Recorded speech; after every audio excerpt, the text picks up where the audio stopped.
goes to Josh Adams.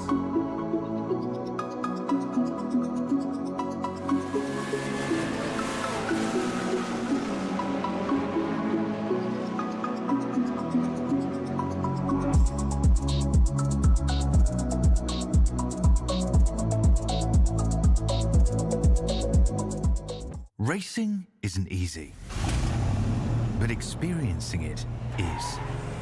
iRacing puts you in the driver's seat with the industry's leading sim racing game. Drive on laser scan replicas of the greatest racing circuits from around the world. Go head-to-head against other drivers chosen by skill-based matchmaking to ensure competitive racing at every level. Compete across all your favorite series in officially licensed cars engineered to deliver the most accurate driving experience possible.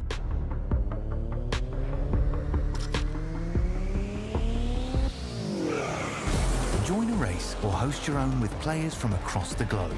Race against the computer or in a league with friends. Feel the thrill behind the wheel. Visit iRacing.com.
Speed, determination, focus, luck.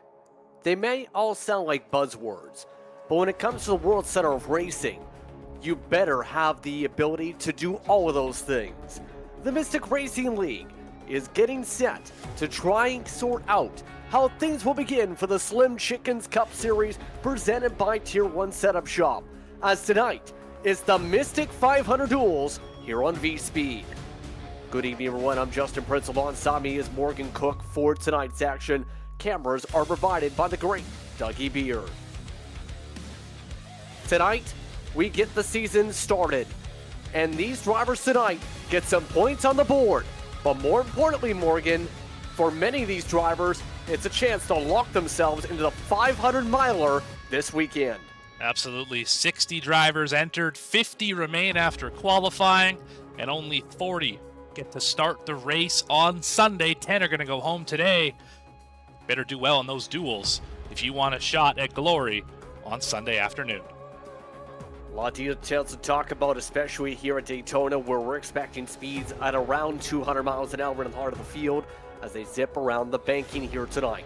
Cars are already getting themselves sorted on the racetrack for this evening's festivities here. And for a lot of drivers here, Morgan, while it may be a lot of full throttle time to say the very least, it's about finding the way to get to the front at the very end. Absolutely. You're going to have to avoid what is probably going to be a big one throughout this race. An accident involving multiple drivers, usually on the backstretch, is where those seem to happen. You're going to have to avoid that sort of situation if you're going to find yourself in position to win this race and advance to Sunday's show. You've seen the qualifying yesterday for the drivers to punch their tickets into their starting spots tonight. But tonight, for many of the drivers, it's about the starting position. But for a lot of the competitors tonight, we have a lot of open drivers that are looking to race their way in, Morgan. You're talking about upwards of 20 plus at least that are looking to go their way through the official starting grid posted coming into tonight for the duels you see on screen. A lot of those drivers have to be amongst the top 3 in, say, the open cars if they want to be able to race on Sunday. Yeah, those drivers in the left-hand column for duel number 1, Daytona Cross starting in 7th, Sam Horst in 13th, David Wallace alongside in 14th, Gino Volanti down in 19th, Chris Hood starting 20th, and Doug Machado in 24th. Those are your open drivers. Top 3 best finishers of those drivers will make their way into the big show on Sunday. All those drivers that made their way on the starting grid, that includes drivers like Devin Curl, Christian Barnes, that are going to be amongst some of your front drivers up at the front. You have Adam Holston amongst those in the field to keep an eye on here today. They're in the midst of sorting out those drivers in full in the sim at the moment, since some of those drivers were not fully sorted. We'll go through that order here with Reggie Kime up at the front. Brett Wren going to be up in the top 4. Zach White, also somebody to keep an eye on from last year. Zachary Keene right behind Daytona Cross in the order. Brad Nelson, John Ullman amongst the top 10. Gavin Henson, Lauren Vincent with Sam Horst in the top 13. David Wallace along with Corey Jones, Michael Cole, and Jacob Cochran, who's been really good in the special events for Mystic over the past year, 17th. 18th, Justin Miller. As mentioned, Valencia in 19th. Chris Hood going to be in 20th. Rayshon Winkfield, one of the favorites for this year, in 21st, with Devin Curl and Alex Pollock in 23rd. And then you have Machado, as said, amongst these drivers. Then you also have Charles Robertson and Ashton Beam going to be a part of the field. We'll have to keep it on how these drivers play out tonight, Morgan. They're all getting shuffled onto the racetrack as we go here, to be able to make sure everyone's in their proper spots here. So let me ask you this. What are some of the keys if you want to be able to make sure you get up at the front for this week, especially with 60 laps on the board? Absolutely. It's going to be a fairly long race. 60 laps is 150 miles around this 2.5-mile facility. You're going to have to make sure you're either going to be up at the front battling for the lead the whole time, or you're going to want to be at the back of the field. You do not want to be in the middle of the pack. Of course, somebody has to be there, or else it wouldn't really be a pack, would it? But you want to avoid the hornet's nest, and you don't want to wreck the car because you only get this car. You don't have any fast repairs or anything like that. You only have one shot at it to get to the end. 2 tire sets. I don't think you're going to use them. You should be able to no-stop tires on that pit stop with no ill effects of the race car.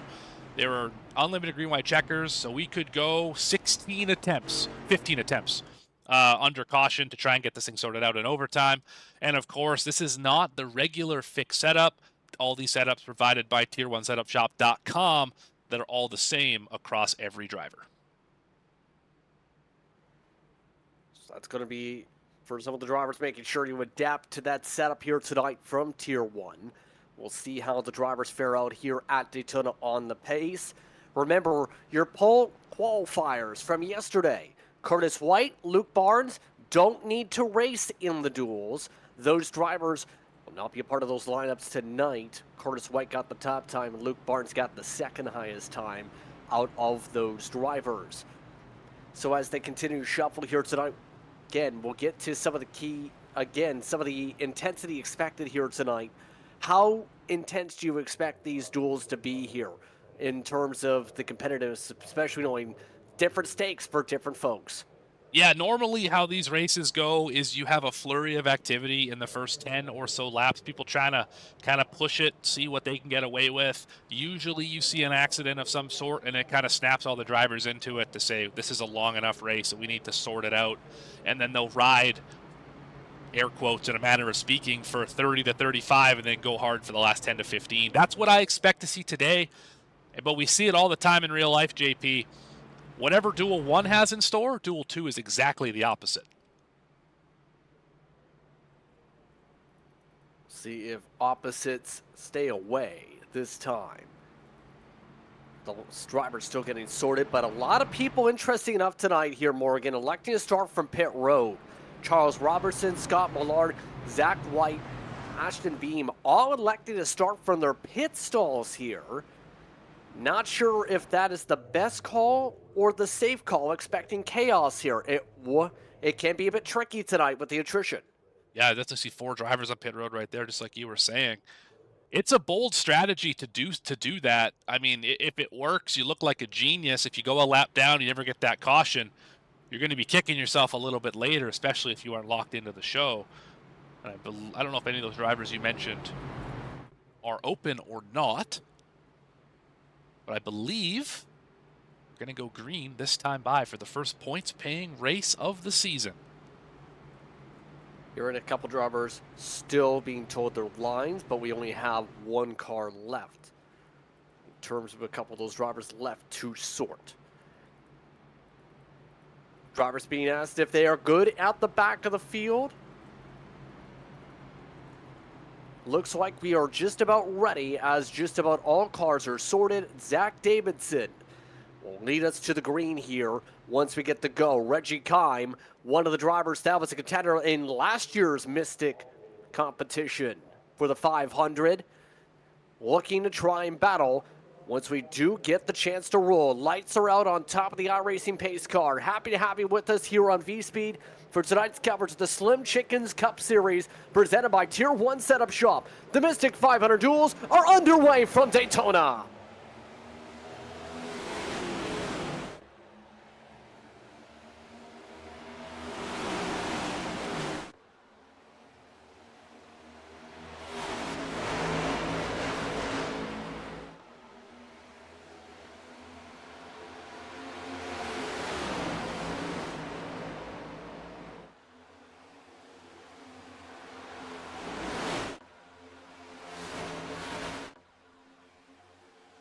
All sorts of scattering down the back straightaway as a lot of drivers try and get out of the way already. A few of those drivers on pit road haven't even gotten off pit road. But you know who's already to the bumper? Last season's champion, Christian Barnes, already trying to push as most of the field electing to choo-choo train Morgan. Yeah, right now the bottom looking to be the dominant line, but you're absolutely right. The 27 all over the back of the 01 of Zach Davidson as the field just rips by.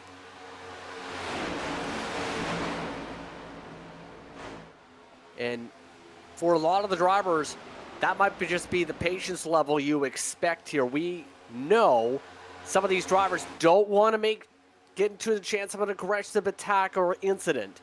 The first driver on the outside trying is Zachary King. You see some of the others, like Daytona Cross, getting bundled up at the bottom, but there is King. And the big thing is, if you don't get a lot of momentum built up on that outside line, you're going nowhere. Yeah, there's a big checkup on the bottom. That's exactly what they're looking for. Someone just dropped out of the line there. That was that Gino Volanti? It was not. Christian Barnes. Christian Barnes. And I think he's one of the driver. Remember, they did tell drivers if they were locked in, they did have the option if they wanted to be able to start and then park. And it looks like that's what we're seeing with three of the charter drivers who are going to elect to start in the back for Sunday. Yeah, both C4 drivers, Cochran and Cole, electing to do that. They have another league race to get into tonight. Yeah, get the points, or at least get the start down to make sure you are good to go for the tail end on the Mystic 500 start on Sunday, and go from there. Again, was allowed for tonight. One of the drivers expected to slice and dice tonight. Keep an eye on the 24 car. He's third right now on the inside line, by the way. That's your winner of last year's Mystic 500, Brett Wren. And Wren just amongst those in the fuel-saving game as the outside line boosts alongside for a moment. I was politely corrected in chat last night by Brett that he was the winner of this race last year and not Christian Barnes. Congratulations to him on that. Let's see if he can go back-to-back. This one, a much better field, considering the caliber of driver we had in qualifying yesterday. Yeah, Brett started off the season with a bang last year, and then it was the matter of seeing would he keep the momentum up. Eventually, did get the chance to compete in the postseason attendance. Yes, indeed. Some drivers scraping the wall back there, and that slows up the outside even more. 3 wide with Daytona Cross up the middle. I think it might be time to just cut it loose on the outside and just say this is not happening. Get down to the bottom. We still got 55 laps to go and a pit stop before we make it to the end of this one. I think I just cut your losses here. Yeah, Kime from the front row all the way to the back of the field. Look at the checkups on the bottom. Yeah, they are heavily slowing down, 185 miles an hour. Zachary King's actually got significant rear end damage from the checkups being so hard. It's one of the drivers who's streaming their own perspective tonight on their own channels. Right now, he's going to be dealing with a lot of rear end bumper damage. That's not going to line him up for the rear end for contact since there's a giant race car sized dent there. Yeah, definitely not helpful at all. We'll see it here from the nose of Daytona Cross. Out there for a second. But yeah, look at the big scrape on the K1 Speed logo. That is hefty damage. It shouldn't hurt all that bad because it seems to be centered on the rear bumper, not out on the wings, although these diffusers, that could hurt it just a little bit.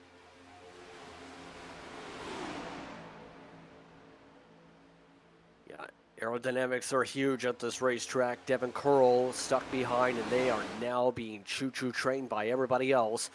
Whoa, one moment there. Adam Holston, for some reason, went underneath the O line. Almost like where he lost his balance down the straightaway. No harm, no foul. He's still in the choo-choo train, but is behind Davidson, who's led all the laps in the early going here. Still very early here in this dual race, and Davidson seemed to be carrying the speed so far from the qualifying session. Everybody's been choo-choo training and willing to just let him suck up all the fuel. Oh, big wreck behind him.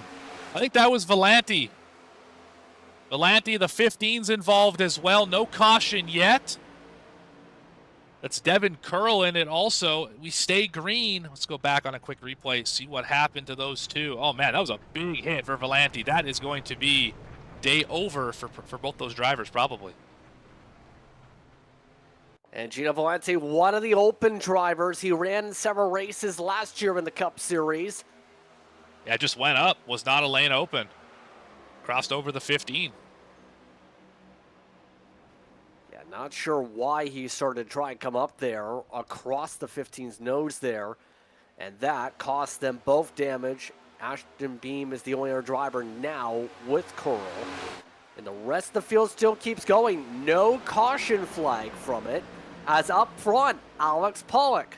He's charging to the point. Where did Pollock come from? He was just back in the teens at the back of this field a lap or two ago, now leading the train as we go through the tri-oval. Daytona Cross giving him the push he can handle here. Hinson on the bottom. Oh, almost contact there for the lead. One of the Precision Speed Solutions cars trying to use a little bit of the side draft now with Gavin Hinson leading the way. Chaos has been now brought to the forefront here, but look at Daytona Cross. He right now is your top open driver going up to second with the help now of Zachary King. Your name is Daytona. I expect you to perform here at this racetrack, and he's doing just that, leading the outside lane, push Pollock all the way up there. Can he get the lead for himself off the front bumper of King? Well, he's dropping back a fair bit, so that answer is not yet at the very least. Look who's gone from the back to the front, though. Rayshawn Wingfield up in the top three. One of the drivers from last season's Championship 4. And, of course, remember this season with the Rearwood Cup Series and NASCAR having some shuffles, and there's formats for the championship. So does Mystic. Going to be a different format this year for the drivers to battle for the championship. And Wingfield, you would think with that, going to be one of the strong suits yet again, because while he is one of those drivers that can win or finish in top 20 with an incident, he's also a driver that, if you allow him to focus, can put together some decent runs. Yeah, certainly can pile up those good finishes back to back to back to back and really make the points strong without getting into victory lane. So I think that really benefits him more than the win in your in system as we catch Gino Volanti. And we're too wide behind him. Can we get through it? So far, so good. Yes, 55 out on the high side. He's going to get lapped. Rest of the field squeaks on by. That car's heavily damaged. Gino just hoping for something to happen to somebody else to make his way into the Mystic 500 on Sunday. Yeah, right now, out of the open drivers, he'd be the lowest, obviously. Out of the other drivers here, scrolling through the list. believe Machado not amongst the drivers of the racetrack. Chris Hood, he's right now running 13th. Valenti we already seen at the back. David Wallace towards the back in 17th. Sam Moores also towards the rear end as we go. And then there's Daytona across the front. So all that being said, look at some of the lines. A little bit of squeezing right now involving Horst as he now tries to lead forward here. Oh, there goes Getting Wingfield. some help. Yes, he's got problems to the inside. All the way out of the group. Tech issue. It looked like he blinked out for a moment, Morgan. Yeah, it looked like it. Potentially a frozen screen of some sort. Just pull it out of line, make sure I don't want to be a part of this. And did the right thing getting out of the way there. No harm, no foul, just going to lose some track position. Still a pit stop, potentially a caution to get him back into this thing. The race is not yet over for the 35. Getting back to the conversation and some of the drive you were about to say, I was Morgan. going to say we got some love for Lauren and Adam Holston in the chat. Just want to shout those drivers out. We are monitoring the chat, so if you have anything for us, anything you want us to know, or any questions you have, definitely let us know up here on V-Speed. But what a race we have so far, JP. We're starting to really have this field kind of churn through itself and drivers going from front to back to front. Yeah, an open driver now at the front of the field. That is Sam the Hitman Horst. His fellow paint scheme designer supporting him over on social media over the past week. Funnily enough, getting some help from a different company paint scheme designer from Black Diamond Designs, Alex Pollock here. But the TDR design paint scheme looking to sparkle up at the front. Absolutely. And how about the title sponsor car running P3 right now? John Ullman quietly having a great day. 14 laps into this one. Slim Chickens on the side of that 34 as it was all of last season. And how about the title sponsor for the National Series? Caswell Glass on the hood of the 33. Had a great run, but it died out. You can lose a couple spots here as the inside's starting to get formed back up.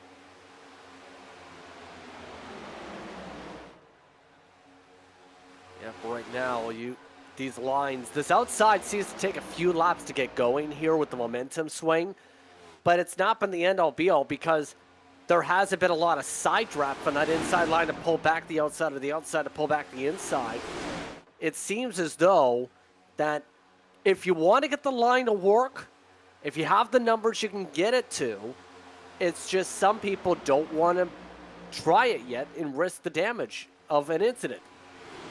Yeah, it's certainly not worth the risk quite yet. This pack is small enough that you're not really going to lose touch with it. Even if it does break apart into, say, half or into thirds, you're still fast enough to be able to catch up to the group in front of you. It's not a massive pack. So you don't want to take any risks right now to damage the race car. You'd rather just lose the track position than lose the power in the car.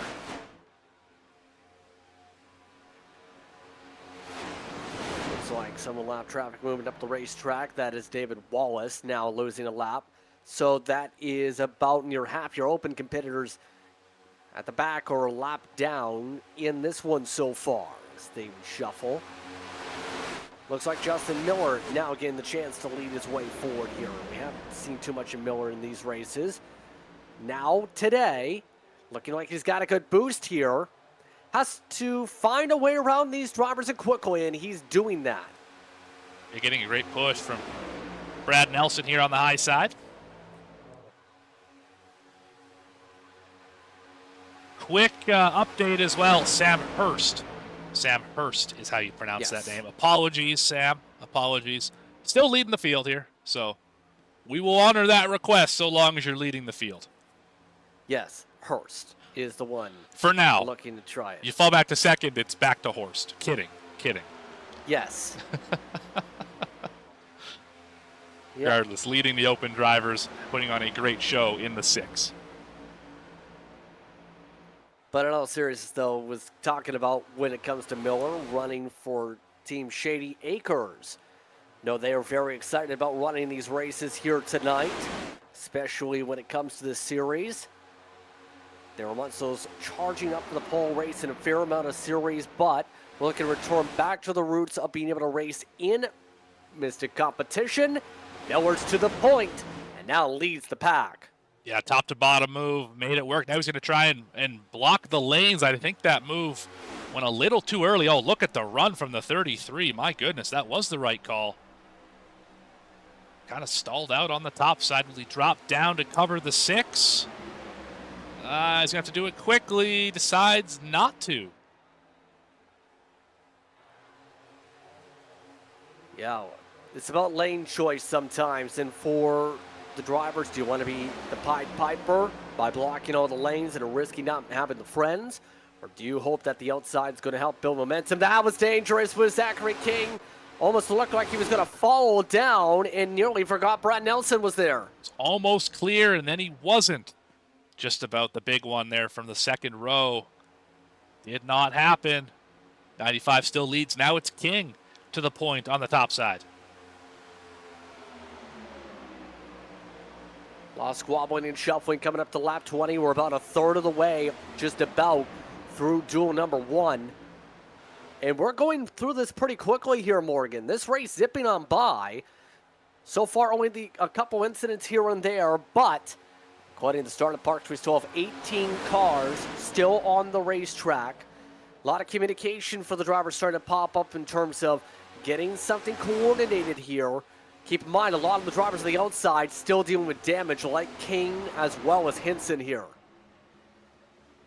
Yeah, the outside is really not all that powerful right now. They really only saw it that one time be able to take the lead. And look at the checkup in the middle of the field. Big hit there for the 07. That orange car, 5 back on the bottom, 6 back, just about got turned. It's the front few starting to break away here just a little bit.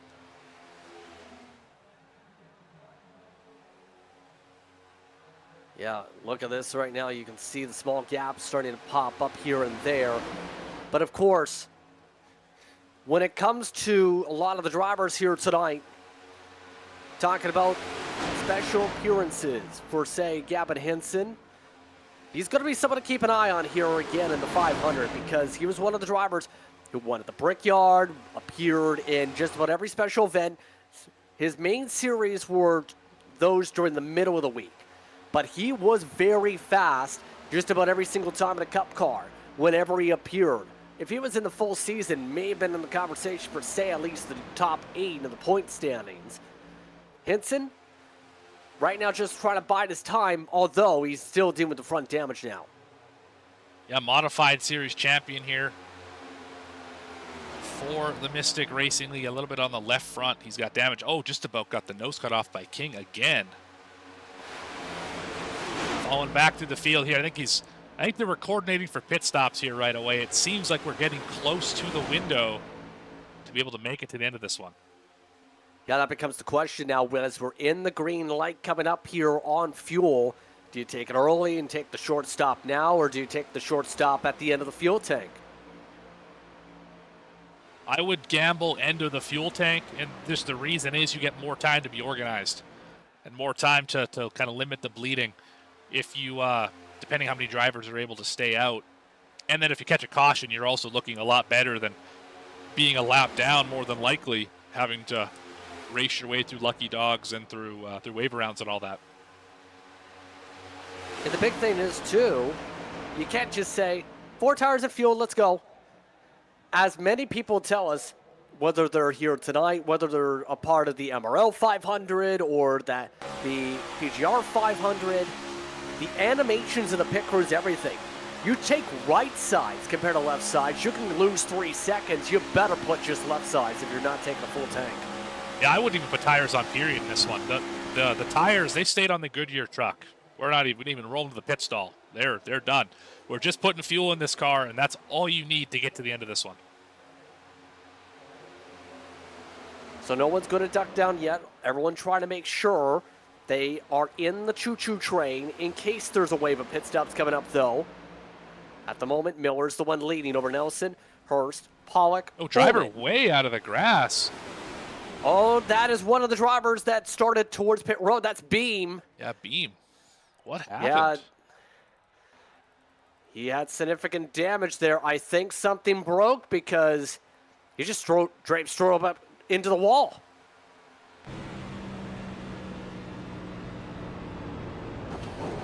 I don't know if his screen went black, maybe?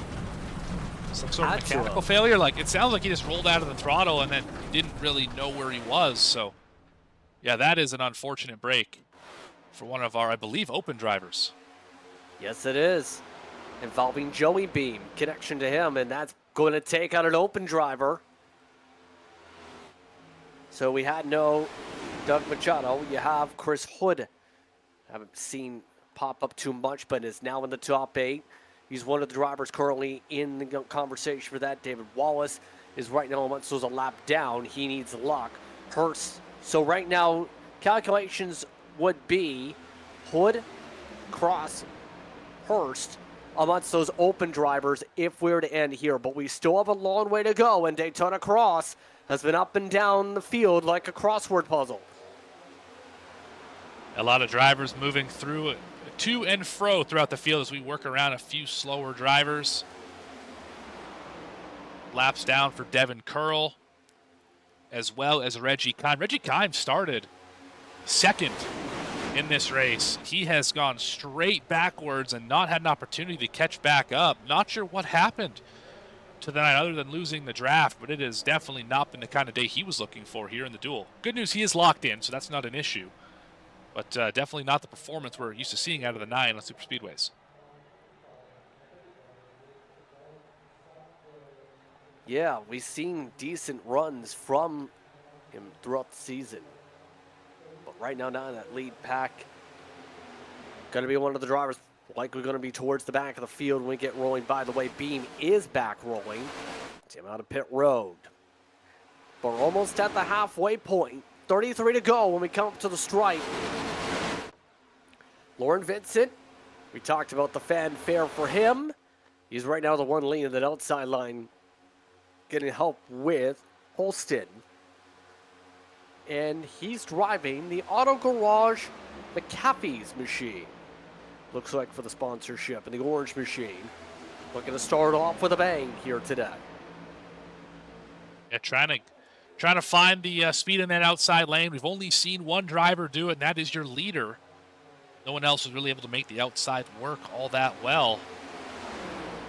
Not sure what the key is to be able to find the speed up there. Haven't seen it tonight. It's just the way the dynamics of the aero package work, though. It's, if you aren't towards the front, it's so hard to get to the front, if that makes sense. Some power moves happening in front of him. Yeah, exactly what I'm talking about. It's easier to get to the front if you're, say, the mid-pack than it is from the back of the pack, because you need those cars from the mid-pack to pull you ahead, because you just reach almost a brick wall at the backpack from that outside. Yeah, you need some sort of break, it seems, to be able to get the pull of the slipstream up to the front pack. And then from there, you just need a place to go with it. If they're 3 wide or 2 wide, it's difficult to make something happen. Single file, it's a little bit easier, but you need a lot of help as well. Oh, Kime just got his nose chopped off. My goodness, how is that not an accident? King has definitely been aggressive with putting his rear bumper right in front of other cars. In fact, that gave Kime damage. Oh, that's going to hurt Kime. Obviously, not going to be happy there. Yeah, look at the right front here. You see the louvers are popped out a little bit. Yeah, that right front's actually crushed. It is. It's destroyed. It's been crushed. Yeah. It's been crushed. It's going to hurt him if he leads a pack. In the draft, he's okay. Here comes King to the point. We're just talking about it. They figured it out. King now alongside Miller. Zachary King trying to get his car ahead despite the damage. Halfway, coming up this time, King clears. Vincent loses his help for a second in Holston, but it's the 51 to the point. As it sparks up on the ground, King will get to the midway point up at the front end. Here comes the pit party. Looks like it's the majority of the field. Keeping it simple, splitting it up 50-50. Yeah, nothing wrong with this. If you can make it this far, you can clearly make it to the end of the race. Now the question is, how efficient can you be on an off-pit road? Do you come out in a single file line or side by side? Can you roll the pit exit quickly enough and get back together quickly enough to be able to be efficient and more efficient than this group? Yep, and that's going to be the big thing now. We know that drivers are going to have the chance, if they choose, to be able to try go a few laps longer, save a little bit of time in the pit box, but it's the difference of the speed. Right now they're running 180s in the corners. That's going to be the big thing. That main pack, are they going to carry more speed? A couple drivers, it's worth noting, just about risked an unsafe pit exit, though, in that outer pack. Alex Pollock and Sam Hurst both rode at the edge of the apron's yellow line. You can't cross the double yellow line in the corners if you're on that access road, and that's going to be a trouble spot if you don't take tires here. It's not trying to spin out. Yeah, you definitely can push it too hard on the exit and get your car out of shape and crash. I've done it before. We've seen drivers do it before. You definitely do not want that to be the reason your day ends. And all this side-by-side up at the front, this is just not helping the entire group. You really wish the 95 would get in line and be able to go single file. But will we hit pit entry this time? No, we elect not to. No pit entry this time, but expect the pit party pretty soon. I think we could only go about 40 on fuel is what I was told before the race, so we should be 5 or so laps away from hitting that number. Now the big thing is, though, your main pack, because Hinson and Ullman of note did lose touch to your others, are 40 seconds behind the race leaders. They are getting up to speed for the first major laps right here. The 48.4s are where the benchmark is from the main pack. Those who already pit, their times as they come across right now are in the 48.5. So the main pack is indeed starting to spread ahead of those who have already pit. And this group is only 2 cars right now. Davidson is just behind them, and then Hood a little further back. There, those 4 have got to get together because the main pack, there they are. They're about to lap Hinson and Ullman, while still having to pit, of course. Yeah, they are in the 48.9s right now. Hinson and Ullman are, because they just couldn't latch on. Very costly for the top 4 who have already pit. But the big thing is 9.3 second pit stops for those who pit at the halfway mark with the shorter fuel we were talking about to be able to save themselves time in the box. Coordination's key. And it looks like they're just going to ride behind the lap cars, not going to pass them. Yeah, if they just do this, that is perfect for Ullman and Hinson. It's exactly what they need to be able to stay on, 1, on the lead lap, and 2, they will eventually catch up to Chris Hood and the rest of this 4-car pack in front of them. That gap now 5.1 seconds. Although Hinson with the damage on the front probably not helping this pack as much as if Ullman was leading it. Yeah, exactly. Going to be a little bit of mathematician time for some teams right here for the time being, I think. But the important thing to think about is the other pack, by the way, cost themselves a second, try to regroup the other packs, letting off the gas. They right now have settled into the 47.3s now, this pack. Now with the lead, with the other drivers in front, 47.2s. Everybody's back down with the different packs here. 24 to go. Coming up here, again, trying to set up for second row and back. Remember the point structure. These drivers are also racing for points tonight, Morgan, for the full season. Like in real life, 10 down to 1 for the top 10 to earn themselves points for the season. Absolutely right on that. Want to get those points, start the season off well. We've seen it come down to 10 points or less before for championships, so that could all be done here in your duel. We're going to take a quick step aside before pit stops.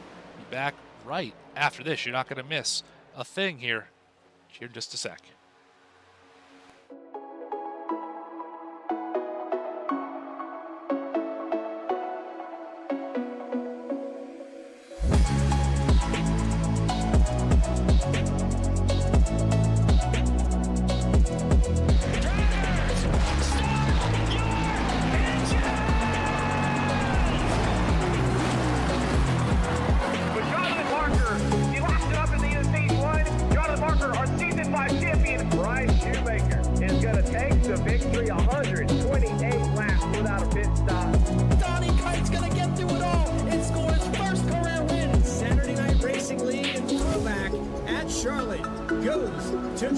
Adams.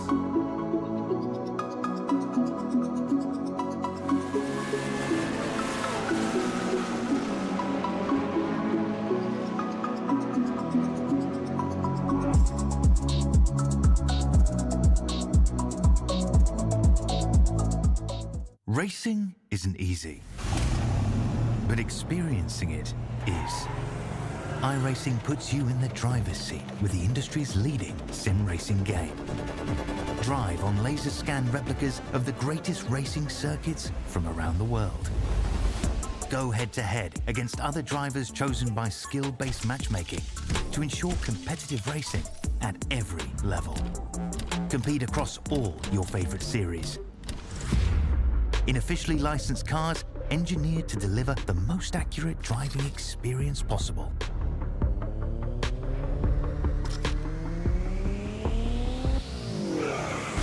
Join a race or host your own with players from across the globe. Race against the computer or in a league with friends. Feel the thrill behind the wheel. Visit iRacing.com.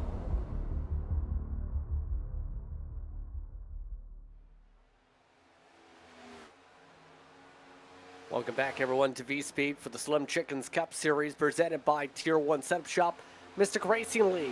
In full swing, Justin Prince, Morgan Cook, Dougie Beer, camera builder for tonight's festivities.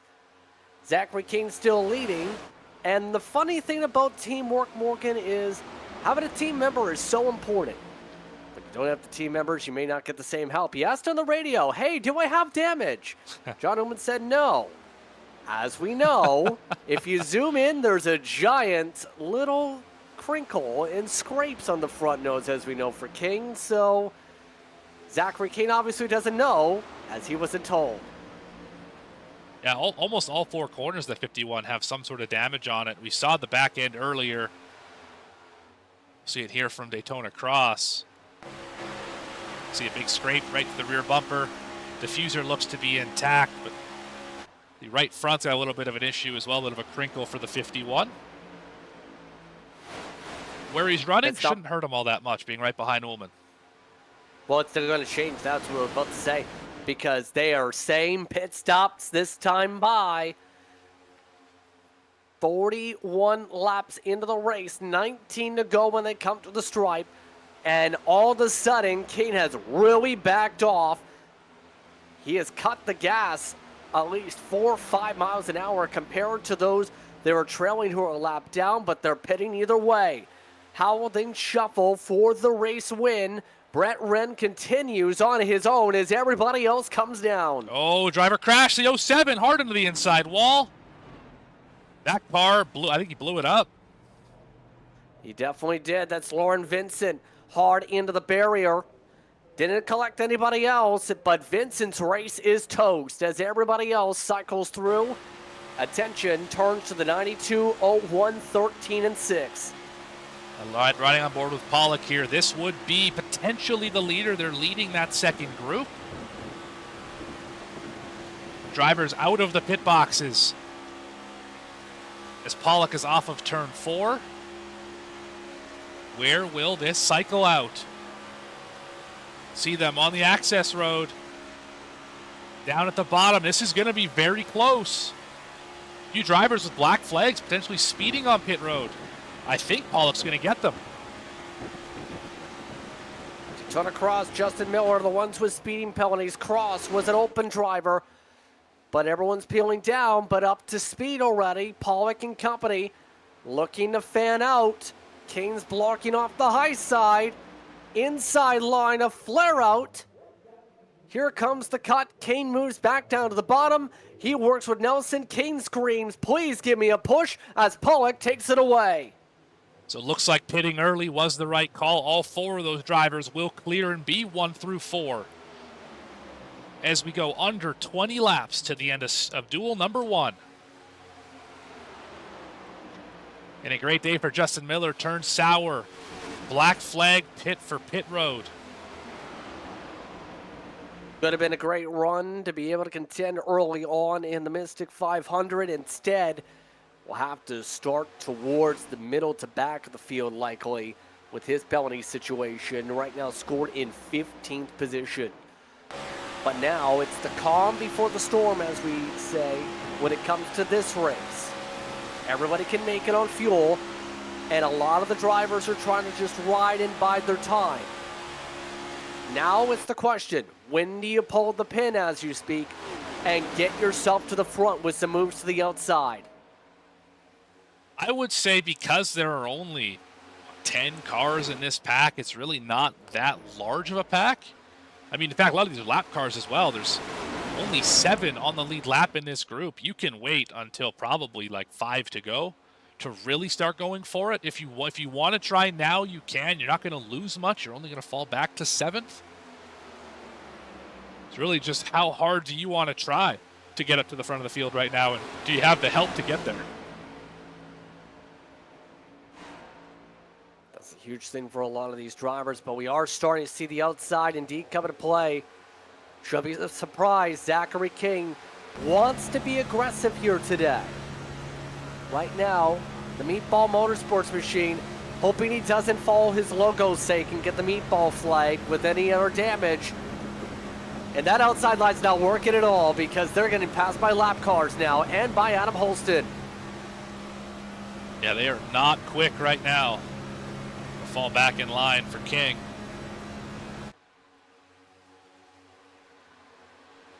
Daytona Cross had a great run going. He is now the first driver 1 lap down. He should get absorbed maybe by the back of this field.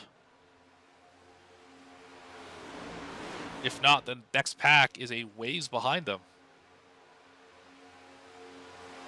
See him there off of turn 4, just briefly. My calculations are correct. Daytona Cross would still be in the show because I think Cross is the 3rd driver amongst the open competitors. Needs to keep it clean though. That's going to be the huge key. It really depends on what some of the drivers with him a lap down do, like David Wallace. But everybody else is in the line working together here to plan things out, including Cross. So now the big thing is, if you're some of these others trying to get the win, Zach Davidson yet again is in position to try and pounce up the front. Zachary King yet again trying to get some help in the back. It's not working again. No, the 51, I don't think he's made many friends out here today with all of the aggressive moves. Nothing wrong with it. Just if that's the way you're going to race, you're probably not going to find friends when you need them the most. Right here at the tail of this race, Cross out of line just a touch down the back. Look at these cars fan left and right, just trying to be centered on the driver in front of them. Yep, near contact there actually. Kane's to the point where he's getting side-drafted by lap cars. His chances are going very slim, very fast with 13 laps to go. Give credit to some of the newcomers here tonight. Some of these runs today, like Hurst and Chris Hood. 2 of the open drivers in contention, try and get as high as a 3rd place starting spot for Sunday. Those 2 right now 3rd and 4th as we run. And they've been up at the front the entire race, showing that they have what it takes to run up here for the entire event. Can only spell good things for Sunday. I believe they are teammates here. Their paint schemes at the very least are designed by the same company. So they seem to be pretty much in sync here in terms of what they want to do, but no one willing to risk their spots here as we go outside of King, of course. 12 laps to think about things. And again, happy in the Cup Series to see Slim Chickens jumping on board. We know Adam Oh, Holston. big crash! Oh, double. The 33's around. Brad Nelson. We stay green for now. The car slides There's down the the caution. banking. There it is. Caution's out, the first one of the night. As we see another pack trying to go. He's beached it. That car is stuck. I think they just missed it. But Nelson going around, that was with contact with Daytona Cross at the back of the lead group.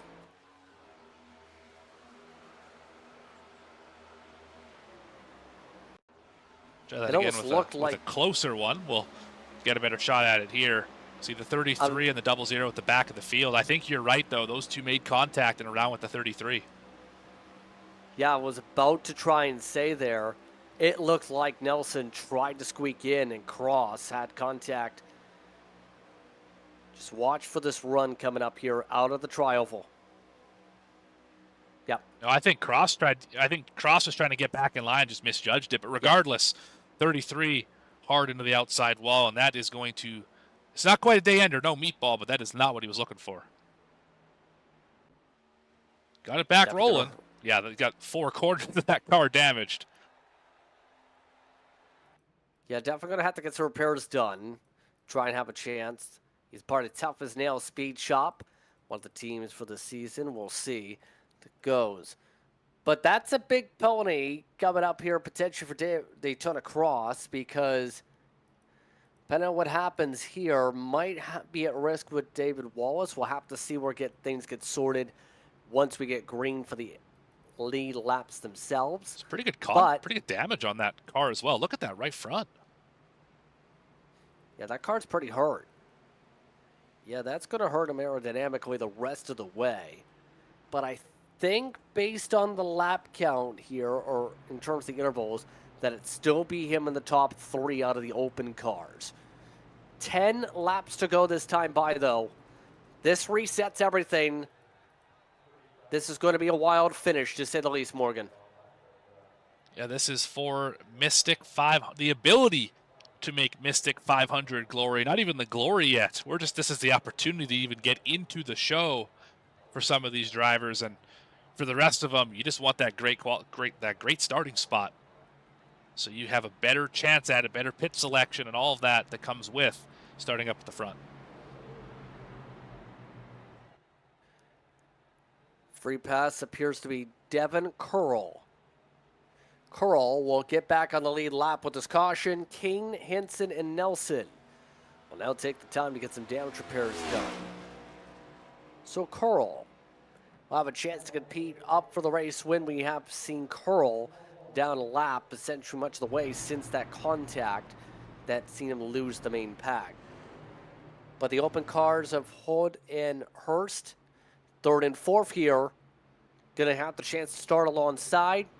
But as we get to 1 to green, it's going to be, well, quite simply, what iRacing tells you. It's not like what we'll see for much of the season with the choose cone, Morgan. Tonight, they've just confirmed over the radio, there's no choose in the duel.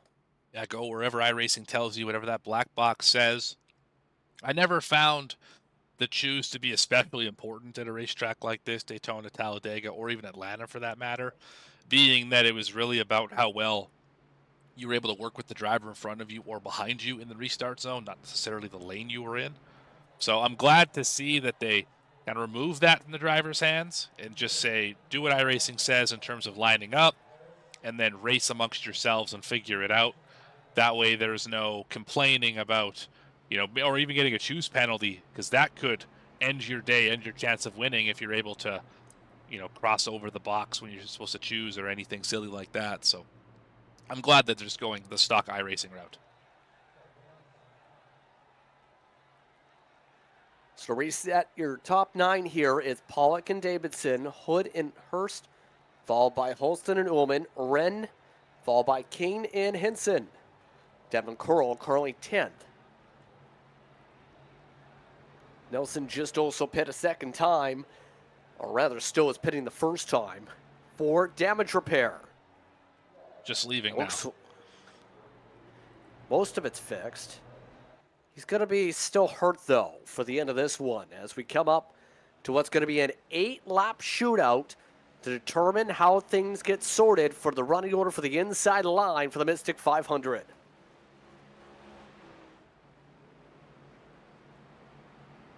And for the open battle, 14th and 15th, the transfer spot. Daytona Cross, last driver 1 lap down. David Wallace, first driver 2 laps down. That is the difference right now, separating who's going to make it and who's going to be watching from the couch.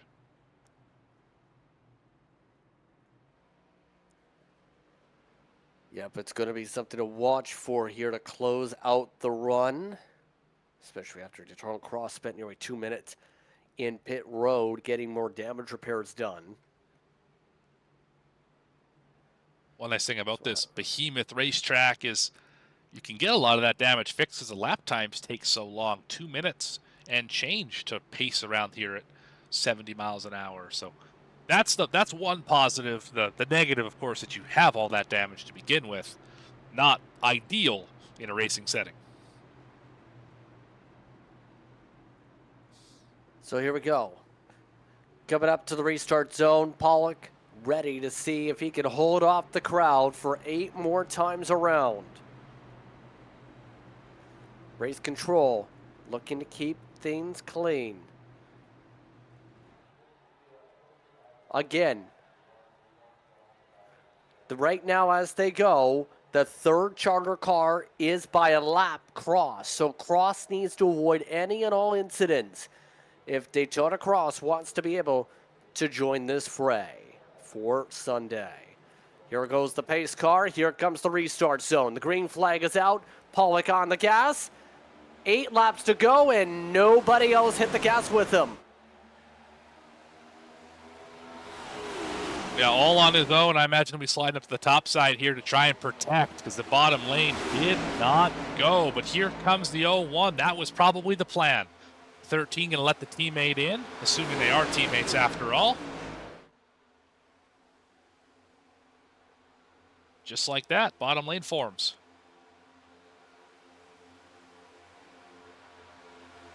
Yeah, now the fight is on to see who's going to make the right moves here to win this. Right now, Ullman with that Slim Chickens backing.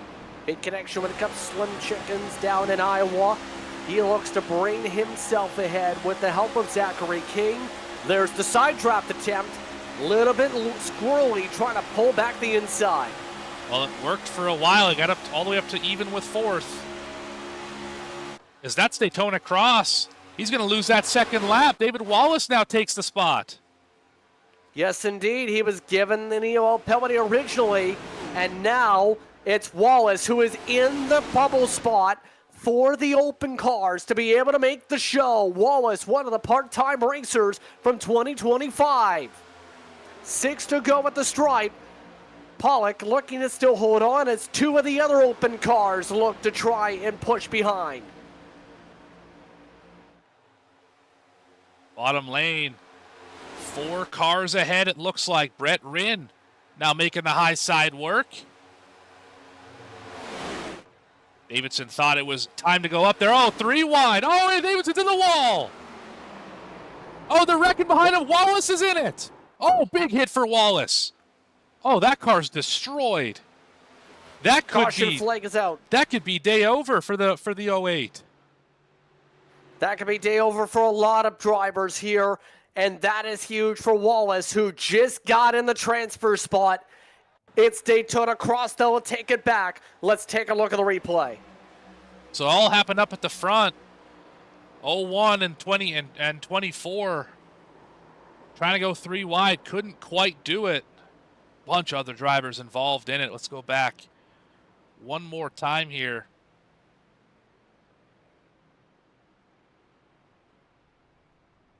From Brett Rinn's point of view, you can see the move. 01 goes up to block. Rinn says, I'll go a little bit higher. Just not quite enough room for both of them to go.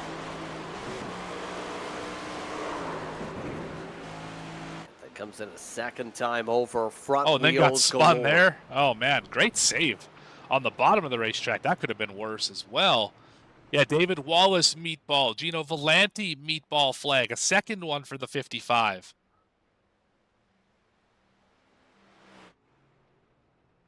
Well, this sure changes everything about the cut line. Daytona Cross is also amongst those down the pit road, knowing ELL being charged. But if Cross can still stay in the race, believe it may be Cross still that third different driver for the open cars with that incident. Has to be able to get back going, though. That's the key. He has to get going faster than Wallace. They're on the same lap.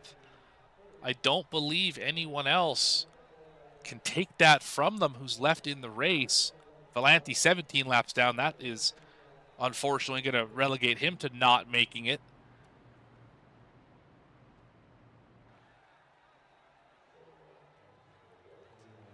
There's a lot of pressure here to be able to try and do this now, to say the very least. And that also puts Hurst and Hood second and third to be able to contend as the top drivers here. Here's the risk. Cross is yet to get out of the pit road. Yeah, if I'm Daytona Cross, I forego all damage repair and just run the laps because you need as much distance between David Wallace as you can get. Wallace has to pit for at least another couple minutes. Make sure that you put as many laps as you can between yourself and that 08 to ensure you make it to Sunday.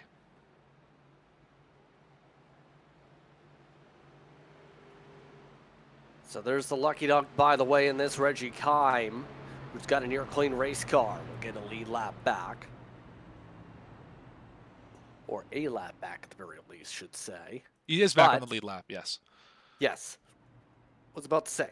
But with Cross coming out, does hold on to the third of the open car spots. That's the critical part of this entire sequence. Race control is confirming unlimited green white checker attempts. You talked about in the pre-race, we have a lot of green white checkers if necessary. Obviously, you don't want to use them, Morgan, because we'll run out of race cars. That's right. We have 15 of them in the bank. That's what unlimited means. Oh man, yeah. If we use 15 green white checkers, I don't know. I think we're going to miss the start of Duel 2 if that's the case. Of course, Duel 2 coming up right after this one. I think that's what you were just going to say. We'll take a quick break after interviewing your winner and some of your open drivers who made it in. Take a break, and then we will be there for Duel number 2.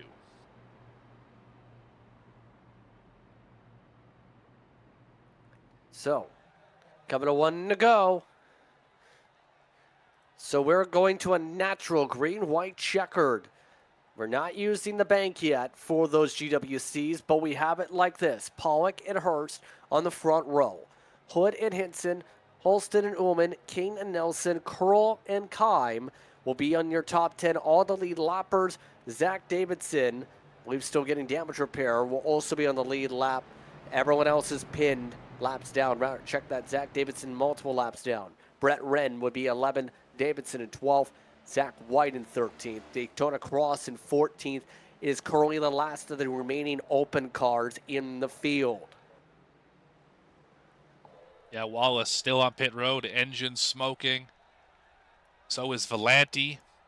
Those two drivers, they can see their chances going up in smoke.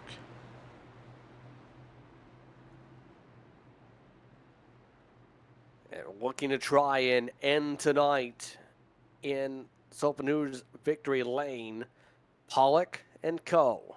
looking ready to battle it out. So what do you do if you're Pollock here to try and defend and try and hold off the pack? Well, I think you asked me a similar question last time the Mystic Cup Series was here. And I said pin it to the bottom. And I didn't pin it to the bottom, and I still ended up winning the race. So just do what your gut tells you. What does your gut say this time? Well, I'm not in the race car, JP. It's hard to say.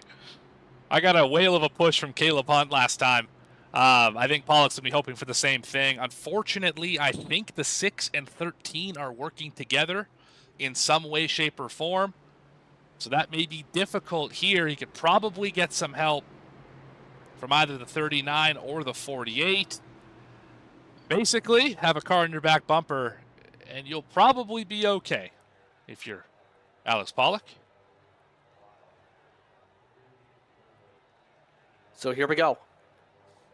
We're coming up to 2 laps to go. Pollock on the inside, Hurst on the outside. Who's going to get the edge coming up to the checkered flag for Duel 1 to set things up for the Mystic 500. Pollock on the gas, green flag is out, back underway. And it looks like the inside line gets the better jump. Not too much grouping together on the outside. Hurst goes behind Chris Hood. They all settled for the bottom here.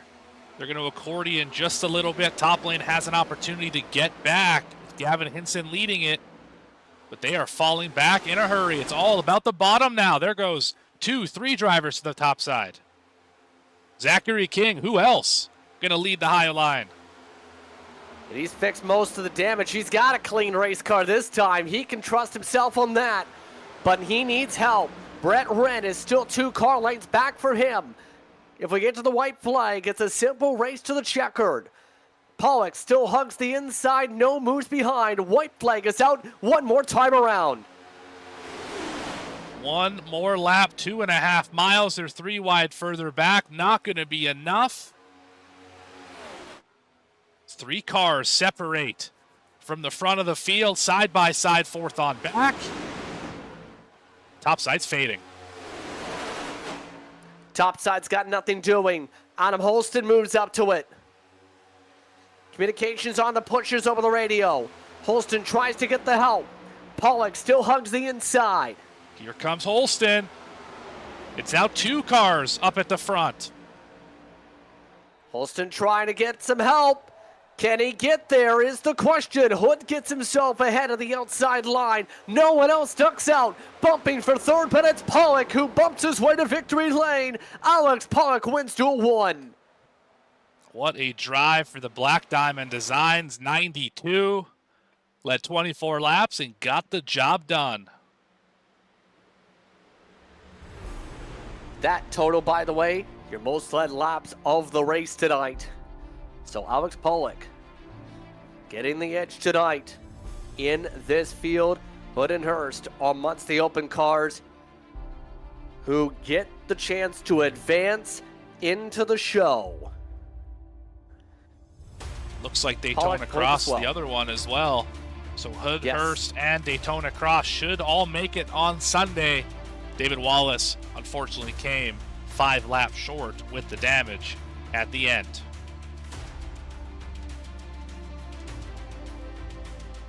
Race Control congratulates Pollock over the radio as the field will zip its way down pit road.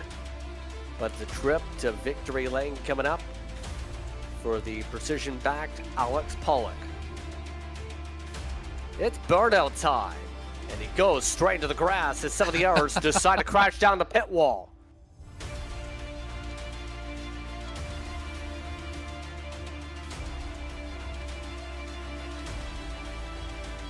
Trying to do it like Dale. What else can you say? What else can you say?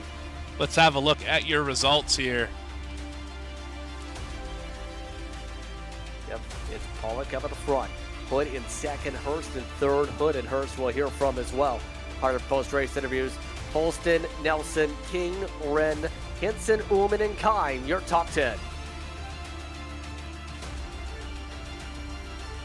Zach Davidson finishing 11th spot here. Curl in 12th. Zach White will finish in the 13th spot. Daytona Cross, your final transfer, is going to finish in the 14th position. Miller in 15th. Then Wallace, Beam, Vincent, Valenti, and Winkfield make up your top 20. 21st goes to Robertson. Then Barnes in 22nd, a part of the starting parks tonight with Colin Cochran. Millard also in the field, 25th, but 60 laps down, didn't really get going tonight. And then, of course, Race Control in the pack. Look top to bottom of the radio here tonight as we get set to speak with some drivers here. Your race winner tonight, Alex Pollock, already getting stood on by here. Getting the chance to catch up with Alex Pollock. You get the job done tonight to win the first duel. You're in Sofa News victory lane, Alex. How are you feeling to start off this racing with a bang for the MRL with a win to set up for the Mystic 500? Yeah, it's pretty awesome. I'm great at Daytona. It's one of my better tracks just because I'm great at controlling the draft. So it's good to start the season with a win. We get 10 bonus points going into the opening race, so that should help us out with a little boost to start the season.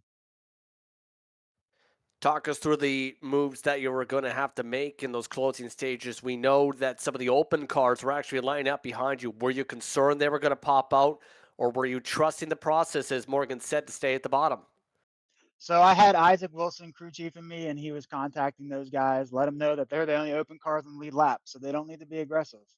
So I think that helped us a little bit. They stayed in line because they knew just finishing 2-3, we're going to get them transferred over to the 500. So that worked out perfect for us. Shout out to those guys, Chris and Sam, and Zach Davison. We were working with for a little bit as well, and then Brett Wren was up here for a little bit as well.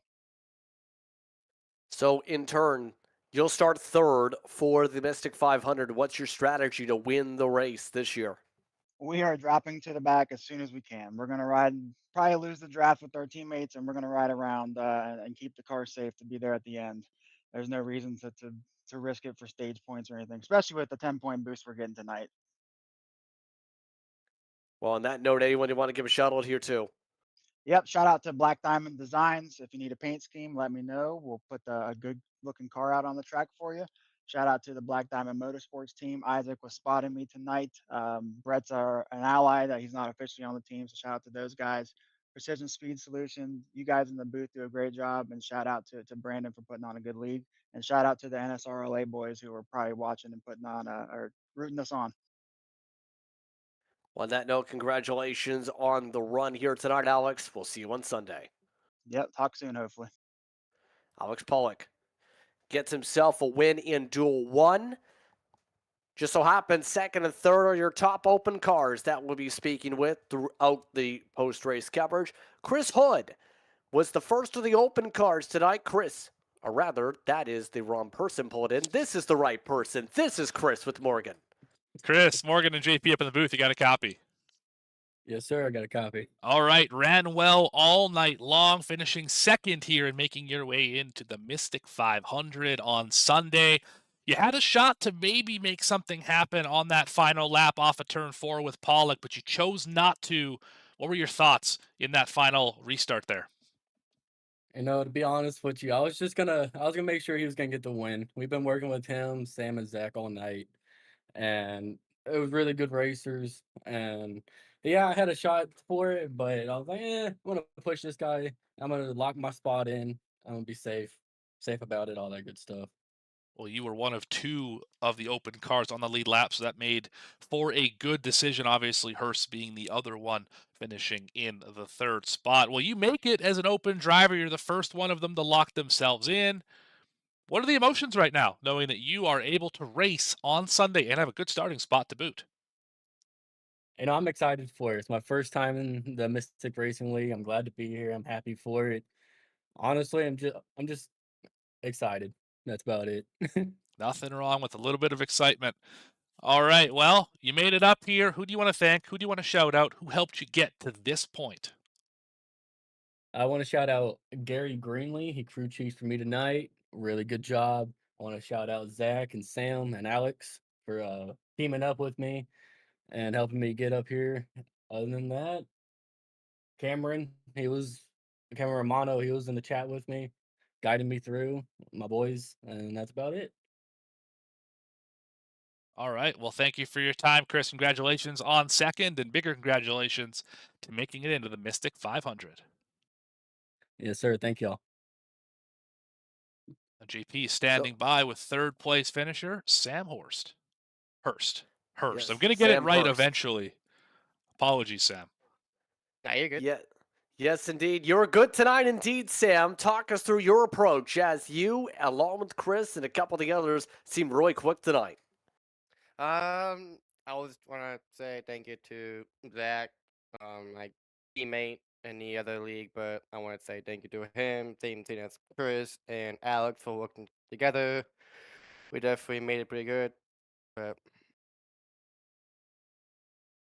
Well, let me ask you this: as when it comes to the approach for this type of a race, what's been the mindset like to try and make sure in the first place you and your friends did make the show like you just did here tonight in Duel 1?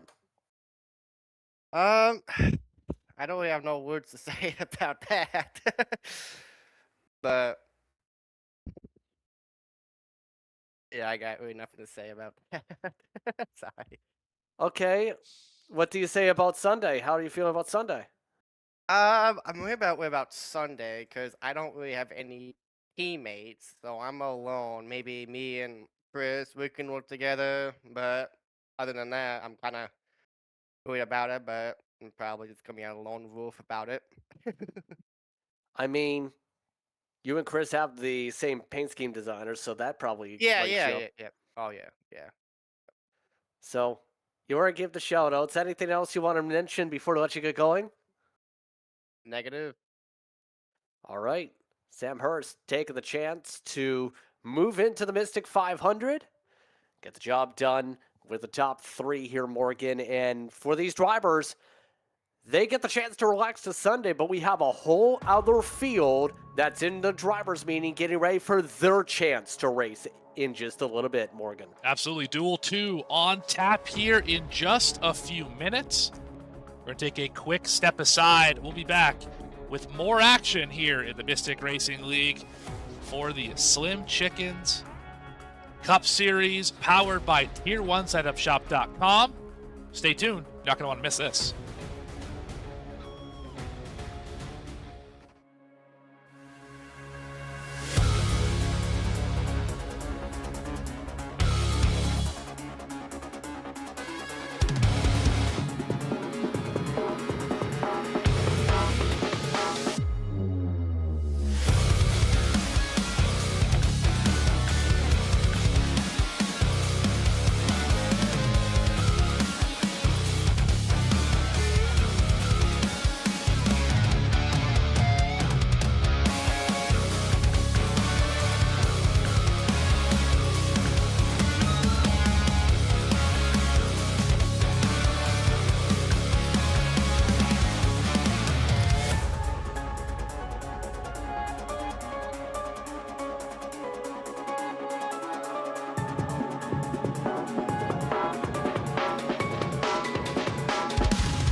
to Josh Adams.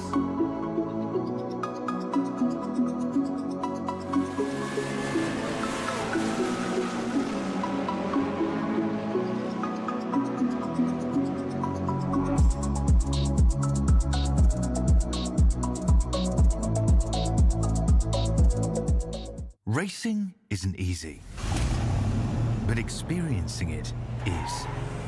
iRacing puts you in the driver's seat with the industry's leading sim racing game. Drive on laser scan replicas of the greatest racing circuits from around the world. Go head-to-head against other drivers chosen by skill-based matchmaking to ensure competitive racing at every level. Compete across all your favorite series. In officially licensed cars, engineered to deliver the most accurate driving experience possible.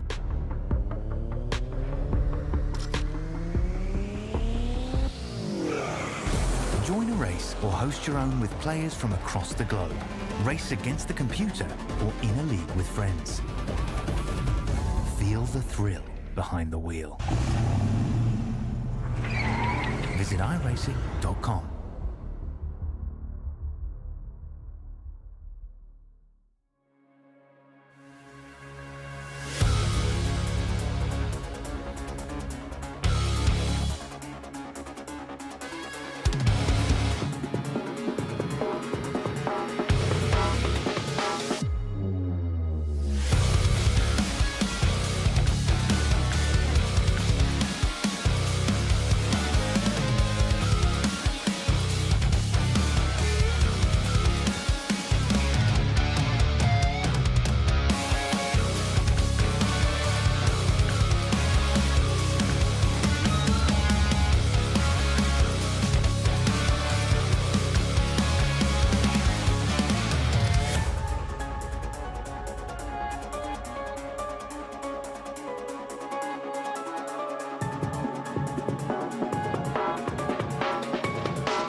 Josh Adams.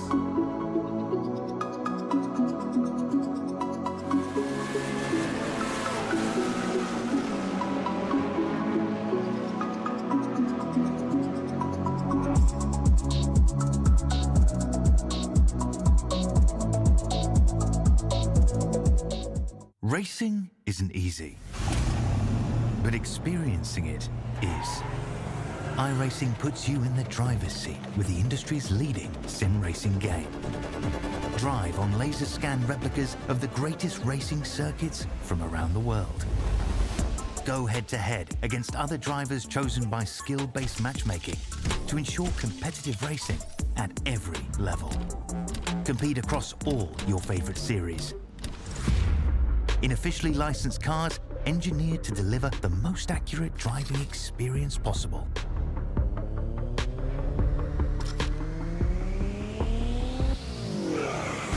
Join a race or host your own with players from across the globe. Race against the computer or in a league with friends. Feel the thrill behind the wheel. Visit iRacing.com.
After an interesting end to Duel 1, Duel 2 now sees the top drivers of the Mystic Racing League gear up once more.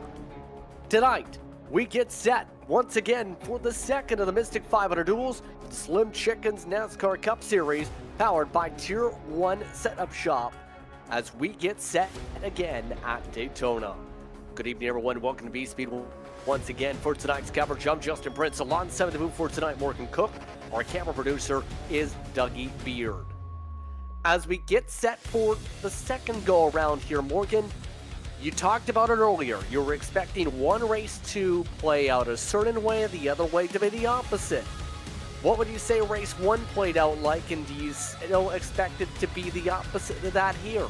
Yeah, race one was about as calm as you could possibly have one of these races. Only the one caution, maybe possibly two. Regardless, not a very caution-filled race at all. A lot of green flag laps to start it off, green flag pit stops, all of that. This one, a lot more open drivers. I believe there are 11 open drivers in the field.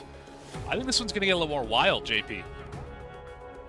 Yeah, that's a little bit more trickier when the cutoff is 3 drivers, isn't it? So, really, how do you play things out if you're among some of those drivers? Keep in mind, one of them is going to be starting on the pole for this one. Yeah, but you just have to know who you're racing against. That's really all you can ask for, is hopefully you have somebody in your ear telling you who you need to worry about, who's fast, who you don't have to worry about, who's laps down, whatever the case is. Because the last thing you want to do is come down to the final lap and say, where do I have to be? And then they say, oh, you're actually 5th among those cars because you're stuck. There's nothing that you can do at that point. So understand who you're racing against and don't wreck the race car. Now we're still about 3 minutes out, give or take, until drivers will get the command to make their way to the starting grid. That's because currently we're still sorting at least 3 of the cars before we get ourselves going. So if you're amongst the 3 drivers that are watching tonight's broadcast, hello, you better get in the session before you lose your chance. Now, for the drivers looking for chances here tonight, here's a look at how they'll sort out if we do indeed get all 25. Christian Orsham is on the pole. Clayton Good will start in second. Caleb Hunt in third. Isaac Brock in the top 4. Michael Wade, coming off a win in the Clash, will start in 5th. Harold Tucker III in 6th. Thomas Hartzog will start in 7th with Jerry Knopsnyder in the 8th position. Joey Beam, he should be an interesting one to keep an eye on in 9th with Joshua Gillen in your top 10, Morgan. Yeah, Austin Sale will start in 11th. Trevor Lapierre in 12th. Dylan Brumley rolls off in 13th. Aaron Baum, who I think had the best looking paint scheme last night, I might add, will start in 14th. Peyton Craig rolls off in your top 15. Cameron Romano in 16th spot. Derek Jewett 17th. Gary Greenlee in the 18th position. Scott Millard 19th. And McCoy Benke rolls off 20th. 21st goes to James Sturdivant. Isaac Wilson 22nd with Colin Bollinger 23rd. Justin Shaw in 24th with Devin Lyons 25th. Believe we're still waiting, as mentioned, for some of the open drivers to still make the way. They will have 1 minute to be able to get in to make sure they get onto the racetrack before the grid sort. Remember, it takes a couple pace laps to be able to sort all the drivers in the session to where they will be for tonight. Is there a name that you're watching for in particular for Duel 2? I wouldn't say there's anyone in particular I'm watching for, just really to see which of these open drivers are able to kind of flex their muscles and move up to the front. A lot of them starting from 11th to 21st. There's 8 of them in that 10 cars. So that is kind of where I'm watching to see which one of them can break ahead of the pack and get into those top 3 spots. What do you say? While we wait here for everyone to get into the session and paced up, we'll take a quick commercial break. We'll be back here in just a couple of moments.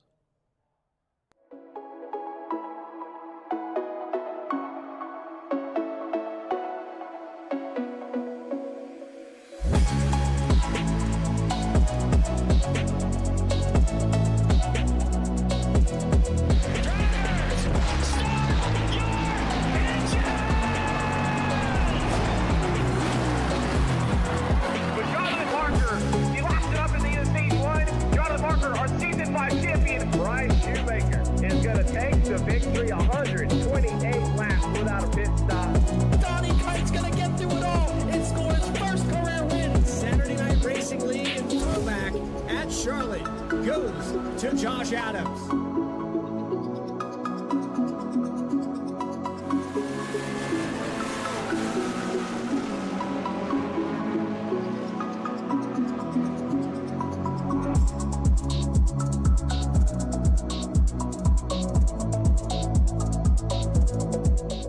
Racing isn't easy, but experiencing it is. iRacing puts you in the driver's seat with the industry's leading sim racing game. Drive on laser scan replicas of the greatest racing circuits from around the world. Go head-to-head against other drivers chosen by skill-based matchmaking to ensure competitive racing at every level. Compete across all your favorite series. In officially licensed cars, engineered to deliver the most accurate driving experience possible.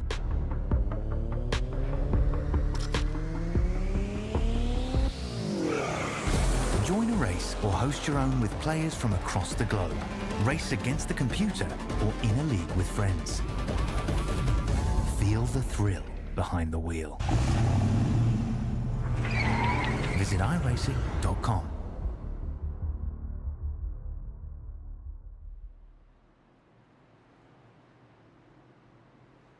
Looks like we're just about all set to go for tonight's action as we're pacing here for the duels.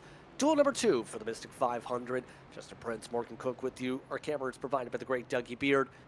As we had 22 drivers indeed pop up for tonight. The back 3 in the order did not appear tonight. Morgan, here's your race analysis.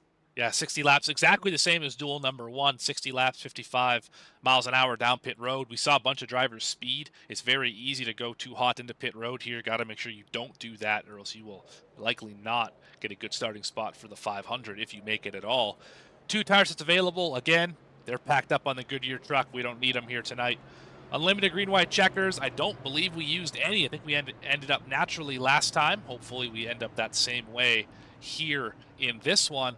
and Tier1setupshop.com supplied the setups for every driver on the grid here tonight.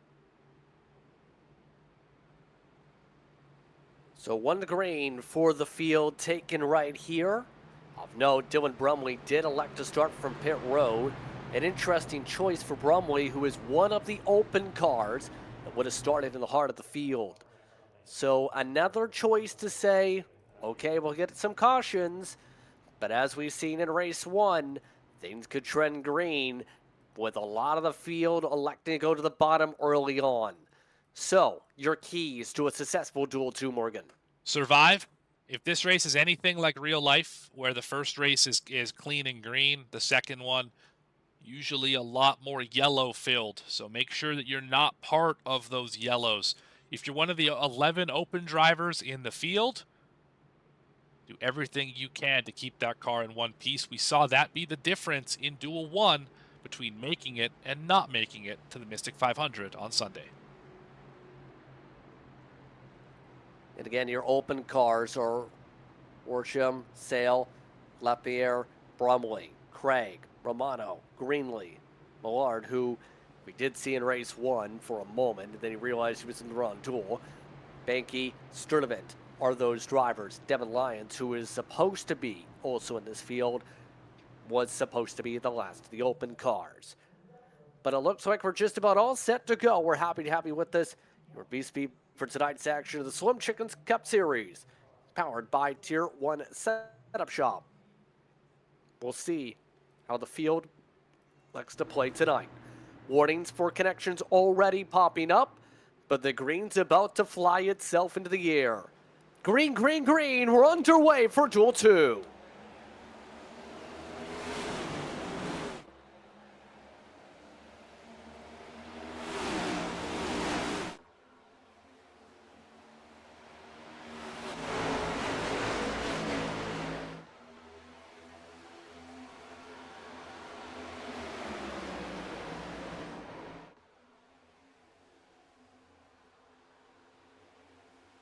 Interesting difference this time. The outside got the better jump immediately. Isaac Brock, he looks to push Clayton Good as far as possible.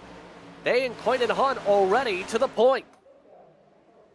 Now those top three, they were in a hurry to get to the bottom of the racetrack, and they were able to do so successfully. Still a couple drivers having some massive connection issues further back.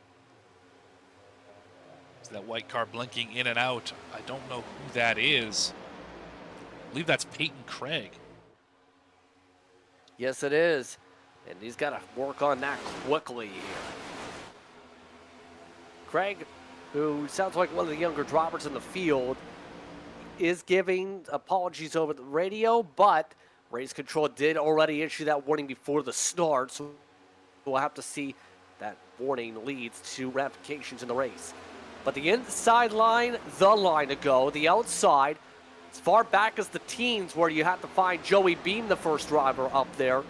Them, Gillen, along with several others, trying to get going. Yeah, Millard, one of those as well, up on the high side, trying to make it happen. But if they keep moving laterally like that, left to right, it's not going to go anywhere. Beam bails out. So does most of the field. They're going to leave just Gillen alone in the line. Remember, long way to go here. Still another 50-plus laps before we get to the checker in duel number 2. Now, as we go along here for tonight, here comes the interesting thing. How much do you take into the weight of, say, a safety rating or a license plate? Because driver in fourth, who is one of the top open cars, he's one of the drivers that already has connections to Shady Acres that showed good speed with their drivers tonight from what we've seen from the Duel 1 lineup. He is one of the drivers with a rookie license plate for iRacing and Sim. In our words, he hasn't really ran in the officials, he mainly runs leagues. I wouldn't be worried, and I think this is. I remember back to Travis Pastrana when he used to run Daytona and Talladega in the now O'Reilly series. Drivers were asked about if you have the opportunity to run with him at the end of the race, do you or don't you? And they say, well, if he's there, he earned his way there. Same thing with Christian. He won the pole. He's clearly fast, clearly can hold a steady wheel. I don't know why you wouldn't want to work with the 8 here tonight. Depends on where your friends are tonight, absolutely. It potentially could be one of those that adds one. And I bet Take if a you look at had, some of the drivers. I bet if you had Travis Pastrana on your bingo card here on V-Speed, you're probably laughing right now. get that square checked off. I mean, he is supposed to run at Daytona, is he not this year? I believe so. But you know who's running towards the back of the field? Isaac Wilson. Coming off the spotter stand in the crew chief box from the last race. Looks like he's keeping it just calm, cool, and collected out the back. Just trying to stay out of trouble right now behind a very destroyed Gary Greenlee. Yeah, nothing wrong with that, but yeah, Greenlee's car, definitely a lot of damage already. It's like the front's okay, but the back definitely has seen a little bit of use. The front looks all right. He got popped in the back pretty good. Yeah, as you expect, everyone's trying to pass him, though. They're losing touch, in fact, because of the damage. That's how bad it is. But some of the others. See as things fare out in the heart of the field. We mentioned Michael Wade. 13 drivers took part in the clash about a week ago. And Wade, one of the drivers we've seen make a lot of starts last year in the Cup Series, was the one who started things off with a bang there. That, of course, over at the Coliseum, the LA Coliseum in the iRacing Sim, since we don't have Bowman Gray Stadium. But starting off with some decent momentum for the league scene, at least, to get some of his competitors to win on a short track. Always good to get wins no matter where they come. Points paying races, exhibition races, leagues, doesn't matter. Officials, you really want to just get wins where you can. It's difficult to win in iRacing, and it definitely feels great when you're able to pull out a win, and Wade did. Meanwhile, some of the drivers at the back, yet again, trying to shuffle. Gernot Snyder. Hoping this season, I think, a Chevy works. You see him from Wilson. He's that red and black 82 that's got a bit of a different look this season. Knopsnatter, anytime he was up in the front last season, seemed to find bad luck or trouble. Hoping for something this time. They're definitely looking for better than last year, certainly for the 82. Had pace at times, just never was able to put that finish together, as you mentioned. Yeah, he drops to the back of the field here. It's the very, very, very back, in fact. As the entire field has gone choo-choo train mode. Dangerous to be this far back of the car in front of you. I mean, he's a good draft from Gillen away from losing the pack. And look at this, he might just lose the pack. And that's the worst disaster. Oh, that was near contact in front. Scott Millard, I think, just about got turned by Gillen there. That was a close call. Well, that's going to bring Knopfsnyder right back into the fold. Two cars side by side. It's Beam. I believe that's Romano on his outside. Pretty much everyone else single file. Now the outside line's starting to make a little bit of hay.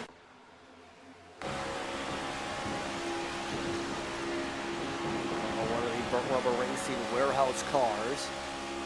He's trying to find his way ahead. Maybe damage on the 05's nose, too. Yeah, I think that was from the early checkups for Banky at least. And that obviously is going to impact. If the 05 gets as a lead car, that's going to be a parachute. Yeah, that's about the worst spot you could get damage, is right dead center of the nose. That's what's supposed to cut the air. His is more like a scoop, like an ice cream pail that you turn sideways in the wind. If you ever need to do that, I suppose, JP. Oh, hard contact for Wilson to the back end of Joey Beam on a checkup as well. Beam just about clobbered as Wilson cut to the outside there. A lot of these drivers making hardy cuts because Harold Tucker is a parachute on hot side, and he just got a cut off. This one definitely a lot more lively than the last. Another driver. Like that was Sturtevant into the back of another driver. A 67 got up in the air off the back bumper of Beam. A lot more lively in duel number 2. They have pushed Warsham to the back of the field. So there goes one of your top open drivers for qualifying. Nobody to help. That puts him way down the order, and with so many open cars in this pack, better figure out something and figure it out quickly here. Now, we're already past the 10-lap mark of the action so far. We already know the strategy. You're halfway or go and run it out seems to be the play for many of these drivers. That's not the focus point. The focus point right now, where are your teammates? And it seems like a lot of these drivers trying to make sure at the very least they sync up with those partners like we're seeing up at the front to be able to try and work together as a unit. Yeah, so far the trio of Good, Brock, and Hunt have dominated this race.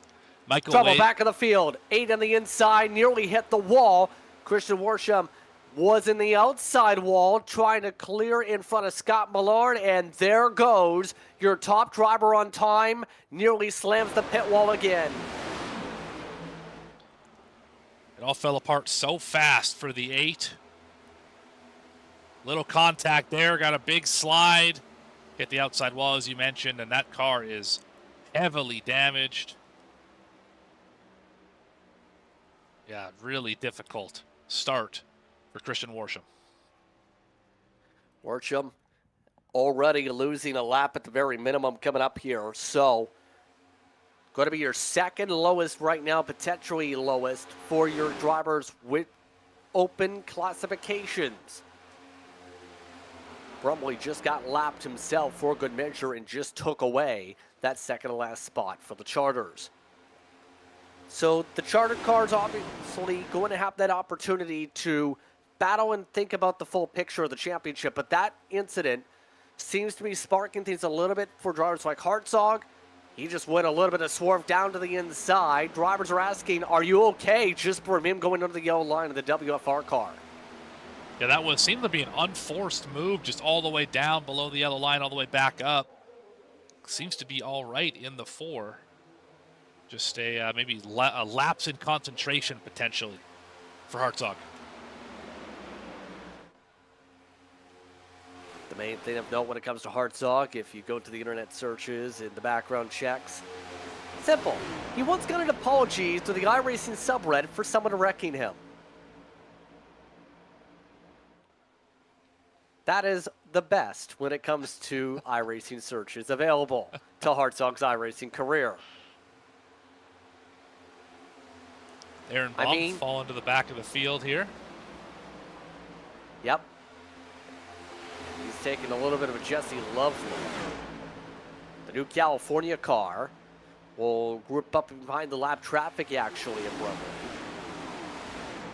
And we'll have to see if that 2 machine picks up a lot of ground here, because he's not one of the open cars, but he is one of the lowest, in fact, is the lowest out of those who is a part of the chartered cars in the field.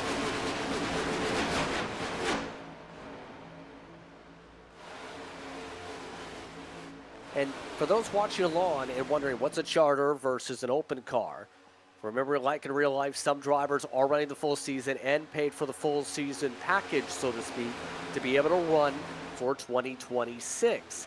Some of those drivers also have carryover for 2025. Then you have some of those that are running either part-time or looking to run manually for the Mystic 500 as part of trying to do the double or the triple, as some of the leagues have put it, with those races to race for $250 on Sunday. So it depends on your focal point on if you're an open car to if you're a chartered car in this pack. And a lot of these open cars, so far in this field at least, are in your midfield. Yeah, everyone's got a shot at the glory if you can make it to Sunday.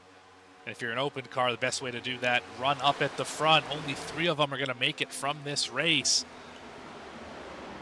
Worsham currently the lowest of those, of course, still on pit road with the damage, came in as the pole sitter. So he was the fastest qualifier of this group of cars yesterday for single car qualifying. Let's see, who are currently the 3 drivers in? See, Sale, Lapierre, and I think Benke's the other one. Yeah, Benke. Craig, actually. Craig, you're right. You're right. Saley, Craig, and Lapierre would be your highest 3. And all of them running pretty much together 6th, 7th, and 9th. It's where they're paired up so far in this pack. Already coming up towards the third of the way mark, as this is even tamer than the first race all of a sudden. Although, we are seeing a split of the packs here. Beam is losing a bit of touch. Knopfsnyder just had to go way up the track. Knopfsnyder said he's got no power all of a sudden. You maybe get that car too hot. Hurt the motor a little bit. Yeah, it's like he lost all his momentum, and he's losing the pack. Yeah, I think he's down power. He's 5 miles an hour slower than the rest of the field right now. Not sure if I've seen that in the heart of the field before. Indeed, it's become the case as some of the drivers line up. As you see right now, Sale in front of Hayden Craig. Fall on board. The car behind him, Derek Jewett. Non-typical designs on the hood, as well as the side of this 45. And a lot of cars in this field, including the 4. Thomas Hartzog.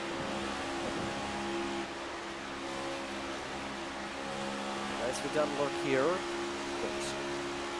A lot of competition amongst the paint scheme designers in the series. We'll say that at the very least to get the attention.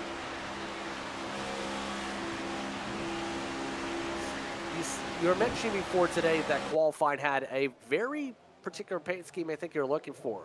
Who sparks out the most to you paint scheme-wise tonight? Well, the one I said yesterday, the one that caught my eye the most, was this one right here, this 2 machine. The blue is terrific. It's simple. It's sharp. Gavin and I both clearly have an affinity for blue cars, so sue us. Don't. But it's the 2 machine here is the one that I kept my eye on. A lot of love for Caleb Hunt yesterday as well. This teal and black scheme, chat really enjoyed. And then my other favorite scheme, of course, was one of the V-Speed schemes that Jacob Cochran had in the first duel. We saw it for about half a lap before they pulled off. And they 88. We know Cochran's going to be quick in the race itself, just electing to take the points and run, or rather take the start and run earlier on. 40 laps to go. Hunt going to be one of the competitive. Whoa, that was a close call with lap cars. Out LePage the field. Oh my goodness. I don't know who that was. Holy cow, that was close. That was Warsham, who unsafe pit entry, by the way. He did cross the yellow line. I think he forgot where the blue cone was. Yeah, that was close. Oh man.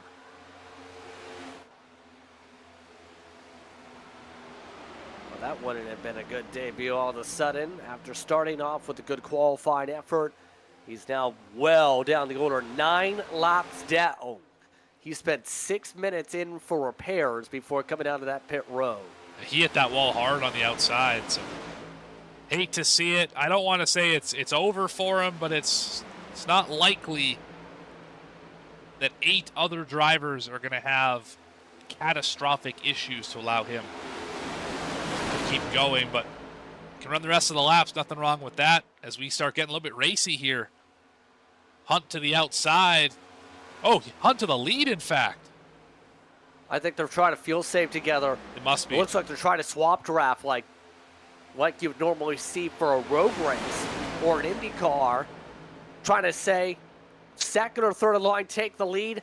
We'll lift off, slow up the inside, let you have it, then work back together. I think they're trying to equalize the fuel runs, so they're equal on how much they put in the gas tank. Can't do it anymore because here comes the outside. Yeah, Hartzog is there. They're going to take this away if they continue to try and employ that strategy. Worked while it lasted, though. But look at Hartzog able to just power right around the outside. Got Trey right behind him. Tucker the third.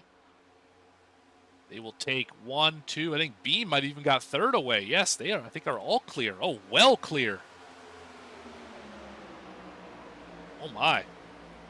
Everybody zipping on by the outside with a lot more momentum together here for speed. And now Different player up at the front in Hartzog. Harold Tucker the third. Oh, just Let's about bounce a your car wreck here back tonight. there. Jewett got moved. You can see the damage on the front of the 93. See it right there off the back bumper. Jewett, that car in the high lane, big crinkle. That's Wilson. He had the damage previous though, so it's had it for a little bit here in this pack. But everybody else still showing the racy hand here. Lap traffic is ahead, by the way. Greenlee and Sturdivant. And it looks like Sturdivant's going high side, but Greenlee just now joining them on the high group. So it looks like they will move out of the way.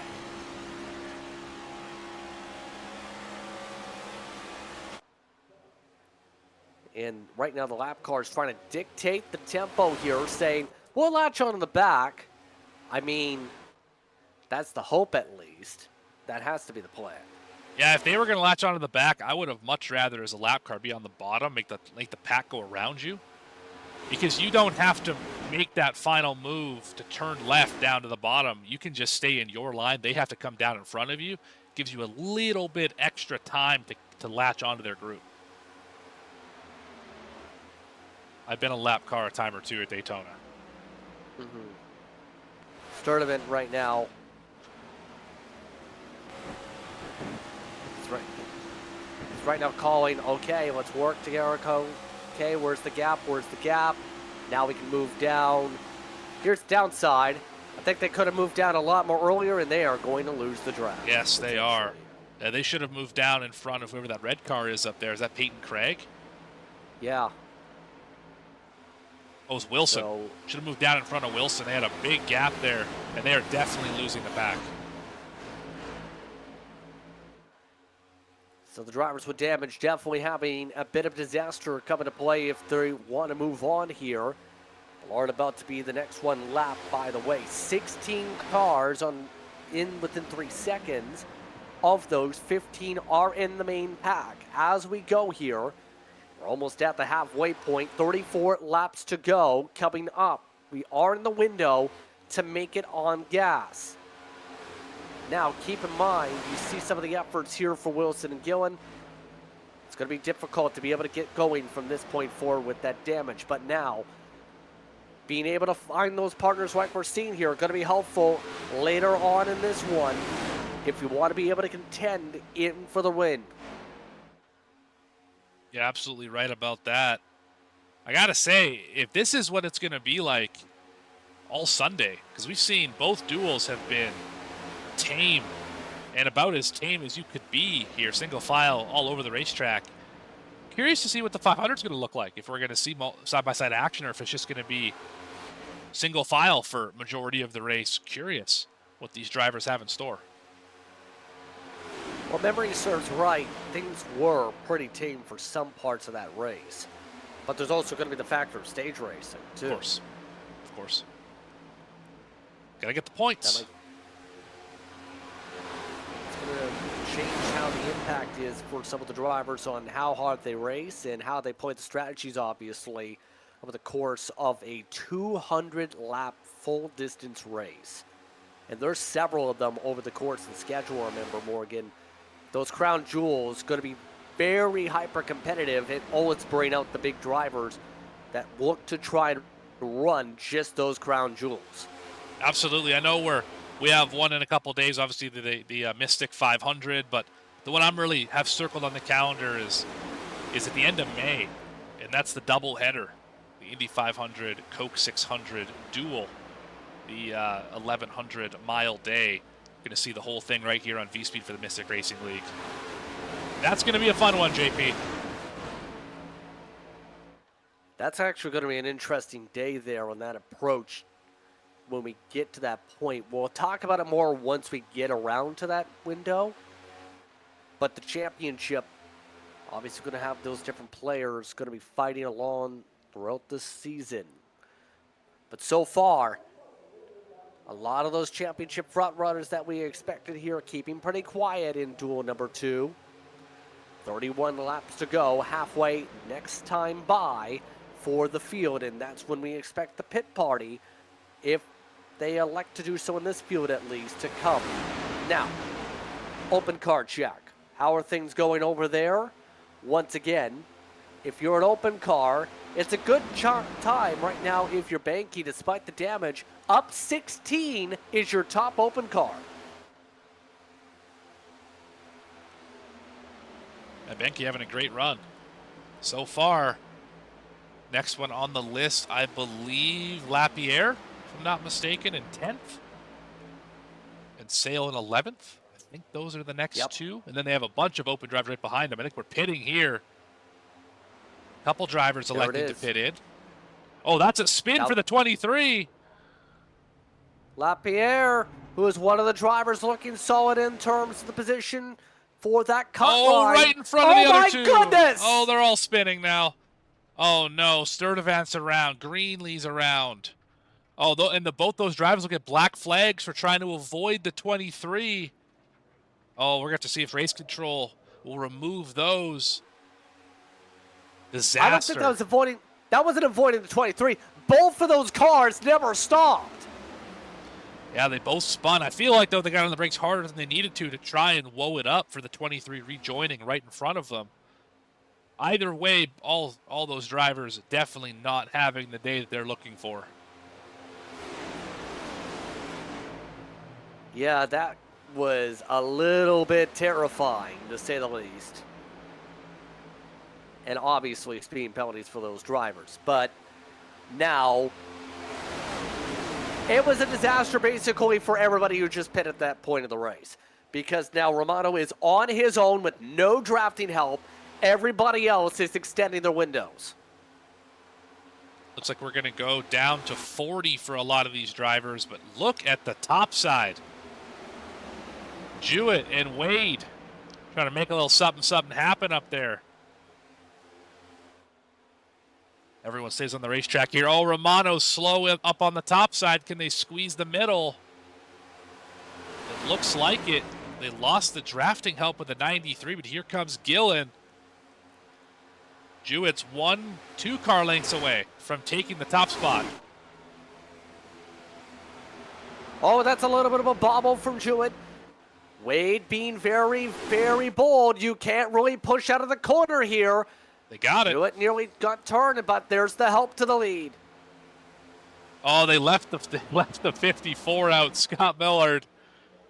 First car a lap down. First car left on the top side. That has got to be a lonely feeling, considering there is nobody else behind him.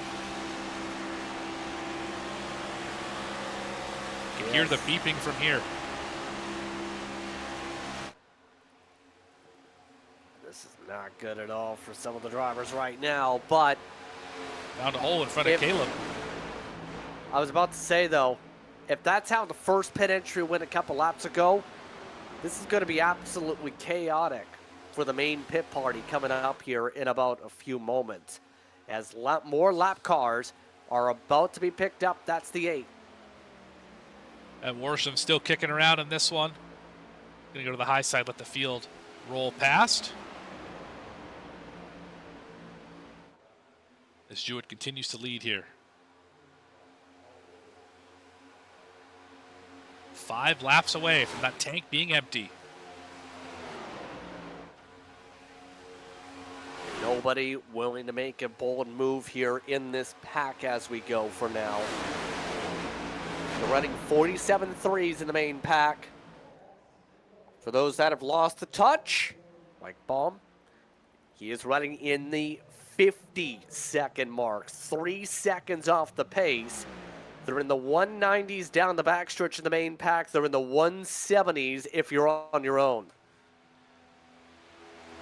Yeah, unfortunately, it's going to be a long road back here for Aaron Baum. His teammate's leading. He's running P14. I believe he's locked in. Yes, he is. Yep, he's a Charger driver. So no worries about making the show. Just if it were to end like it is right now, the qualifying position will not be spectacular, to say the least. There's still a chance for the big show on Sunday if you are a Charger driver. Now, these open drivers are going to get really dicey, you would think, in the final 10 laps. They're just in the calm before the storm. All of them lined up, thinking big picture here. There's really Fuel no estimate- sense in pushing until you can make the pit stop. And yeah, we're only a couple laps away, like you said. Yeah, the estimated window seen here, 4 laps at the very most, maybe 3, based on the normal fuel burn you see in these cars in the heart of the field. Right now, Alonso's up at the front of the field again, Joey Beam. And curious how he will do. Of course, both the Beams entered this race for this weekend. Of course, one of them having a lot of bad luck earlier on, but Joey here pretty much keeping it clean in the Rocket Aces Entertainment car. So far, so good.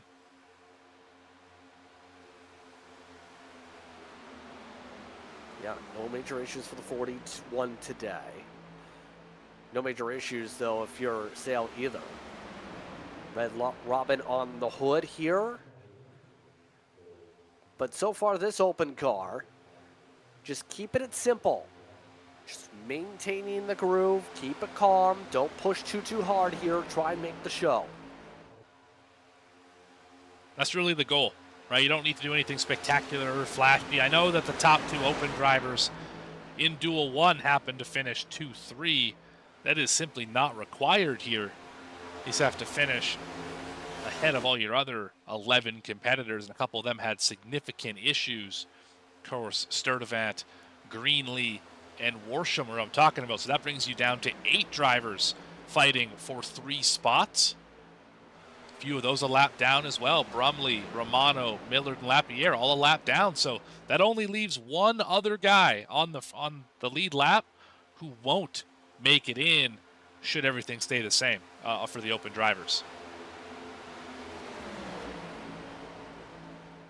Pit party time within the next couple laps here. Estimations are about a lap and a half on the fuel. So we'll see if we get the pit calls pop up here. Nothing in the corner. Looks like we may go the extra lap or may have some, the shenanigans of keep the pit stop secret and hope you're able to match the pit stop strategy. Like in the pro side. I don't know how secret you can make it when you only got 1 or 2 laps left. Just don't wreck coming down to pit road and you'll probably be in good shape. Not this time. One driver going to peel off. That's Millard, I believe. Yep, at the very tail of the group. He is right now 17th, laps down. So that will be your first major peel off from this pack. Got to be coming in here pretty soon, if not now. No calls yet. Now the calls are coming over. Michael Wade coming down the back straightaway has just signaled the chorus of people saying they want to pit. It only takes one to sing the first tune. Everyone else follows along rather quickly at super speedways. Look at Gillen backing off quite a bit here, trying to make sure it's a safe pit entry. Heard some panics over the radio from Derek Jewett. You know why? He's about to speed and he is not even close. Yeah, he sped big time. Nowhere near. One driver stays out, Harold Tucker the third. I don't know if he just missed the memo or if he was stuck on the high side, but that driver is going to lose a ton of time here. Yeah, he might lose the main pack there. Derek Jewett, big time speeding. And now that's going to be a costly near 1 lap penalty alone on the stop. Michael Wade, the first one out over Hartzog. Gillen and Wilson. Oh, look at that. Aaron Baum, who is now a lap down, came out next. So, with how things have cycled here, a lot of these drivers trying to skate their way on the access road. A lot of them having a hard time maintaining speed here, and that's caused a lot of buffers. Yeah, the top 2 got away clean. Wade and Hartzog, but Gillen with a massive gap as well to Wilson and Benke. With Baum in the middle, like you said, there's a lot of drivers going to lose this group. Clayton Good is way back of the next car. He was one of the drivers that raced very well earlier on. Oh, not anymore. And here's the thing. The top two have their own little world. That's going to potentially converge to 5 with 4 of them on the lead lap in a moment, though. Because Gillen is working with Wilson. You also have him also in that pack as well. Harold Tucker the third. In the grand scheme of things, not going to lose too much ground, by the way. He's only now getting off a pit road. Will likely cycle to the third of the groupings here once he gets up to speed here. Will not touch with the top two, though. Yeah, he's going to lose probably 2 to 3 seconds just based on going that one lap solo, but he's got a long way to fall back here to this group, led by Clayton Good and Isaac Brock, Joey Beam, Sale, and Hunt as well. Peyton Craig also rounding out that group, so that's 8th through 12th all together now.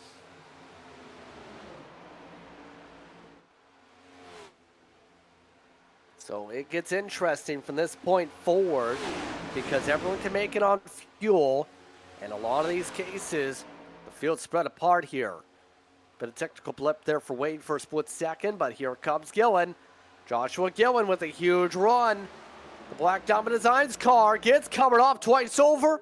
Crisscross, applesauce to the point goes the 10. You know what the rest of the field wants to see? Exactly this, side by side at the front of the field. Slicing and dicing, that is the best thing for everybody else and the worst thing for the lead pack. But Gillen got to the point rather quickly. So I believe they were a little bit faster that time by about 4/10. So let's see what they're able to do this time around since they're all straightened out and orderly, if they're gaining or losing on the second pack. 6/10, as you said, but 6 seconds between first and sixth. Give or take, they need to gain about, 6 seconds even. So that's going to really depend on how well they work, as you see just how these leaders are now getting around lap traffic. They are starting to also have McCoy Banky. He actually found a way to still hang on to all of this on the lead lap. He's in the top 5 here behind the lap cars. Yeah, Benke having a great run right now. I believe that puts him as the top open driver. Well, impressive to say the very least here, because it's towards the back earlier on, but clawed his way up as high as plus 16, and now seems to be in command of his own race if he's able to keep it clean the rest of the way. The other drivers to keep an eye on that are currently in the transfers or Sale-lee in the 7th position. And then you have Peyton Craig, who's ahead for the 3rd spot out of the open cars. So as they zip through in the different packs here, a lot of these drivers are making sure, are you okay with being pushed, Morgan? Coordination is key to maintain momentum in these packs.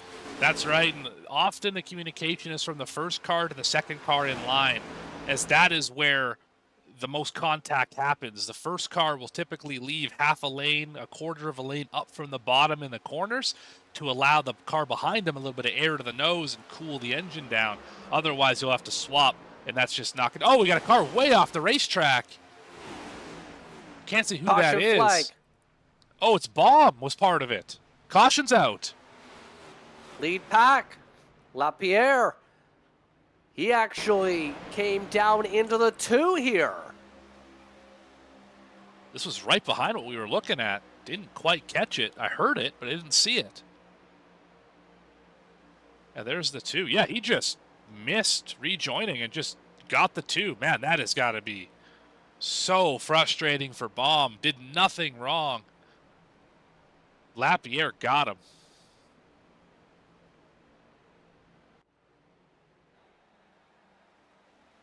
And that rebunches the field in like race 1 of the night.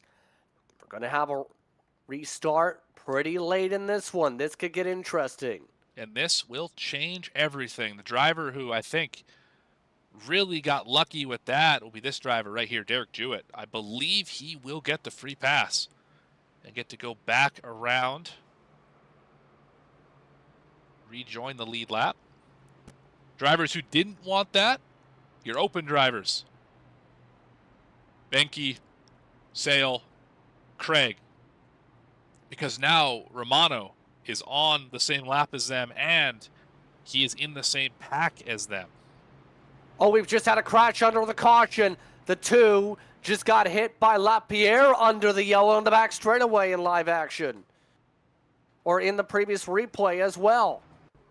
Oh, yeah, there it is. What is going on here? Well, we just had disqualification for the two. I think there is some temper here. Yeah, we're going to find out shortly. High above this Daytona International Speedway, there's the two. 23 right in front of him. 23 slows down, 2 does not. Well, I don't know about that one. I don't know if that was as much intentional as it was just trying to avoid the car in front of them, but regardless, the two has been parked for the night.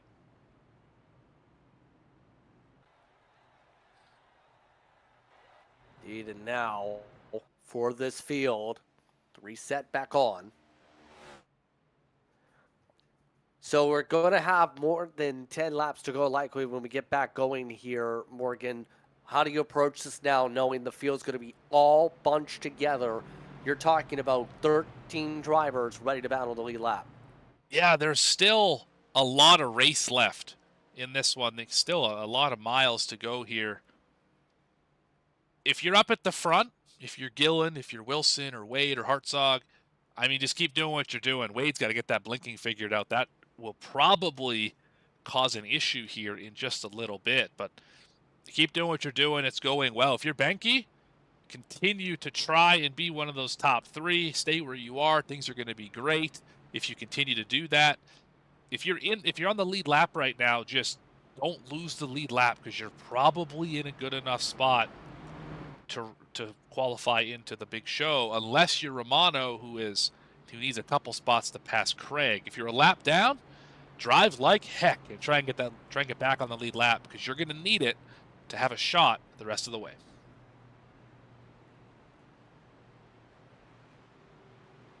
Clear as mud. So, just got a warning to Michael Wade for the connection issues, by the way. And that would be detrimental to his race, because he's one of the contenders here. Technical issues are the worst possible thing in these types of races, because you don't know where the driver is to push them. You don't know where the driver is if you want to hit the gas, where you might accidentally wreck them. I once got in a fight with the driver that's representing the NASCAR competition because they thought I wrecked him because no one else could see him. Yeah, and the other thing about blinking in a super speedway, you don't get the draft effect because your car isn't actually there. So that whole line suffers because you have a bad connection. Something that doesn't get talked about quite enough. You can see that happen in certain situations where there's especially the blink, especially when the leader or the pusher is the car blinking.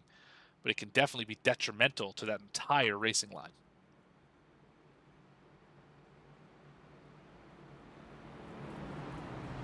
So as we get set to go here, here's the reset. Coming to 11 laps to go. Gillen and Wilson, Wade and Hartzog, Benke and Bean, Sally and Good. Then you have Brock and Tucker the third amongst your top 10 drivers. Payne and Craig also in the top 11 with Caleb Hunt. Also on the lead lap, Romano and Jewett. So, who's your pick to win it? Oh, pick to win it. That's a tough one. Driver I'm keeping my eye on, though, is Derek Jewett.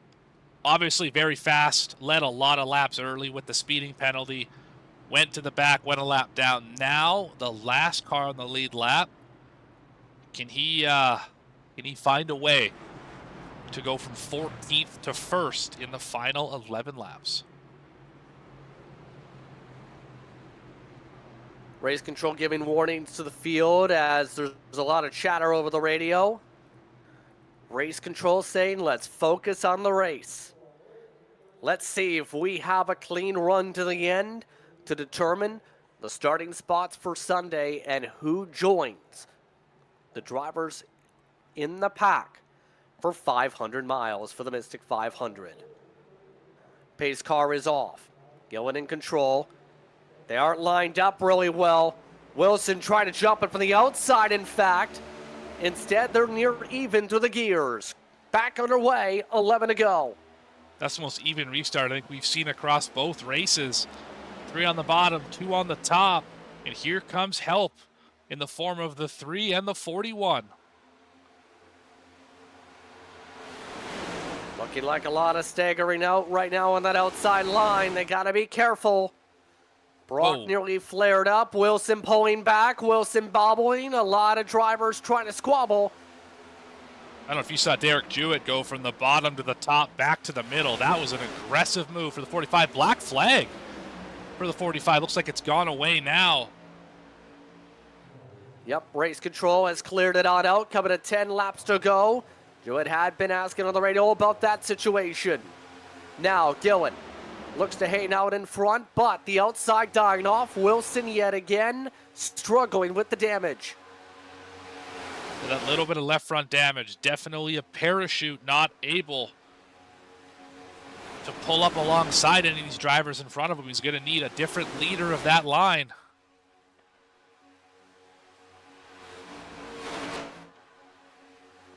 That's going to be very detrimental for his chances here. He's got decent runs, but it's only 7 miles an hour quicker than the inside line through the back straightaway.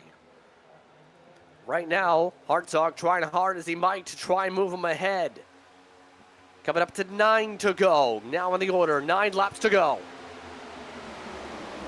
Bit of an advantage for the outside as they roll through the tri-oval. A little bit of speed gain alongside Peyton Craig. That is, I believe, 6th in line. Not quite enough.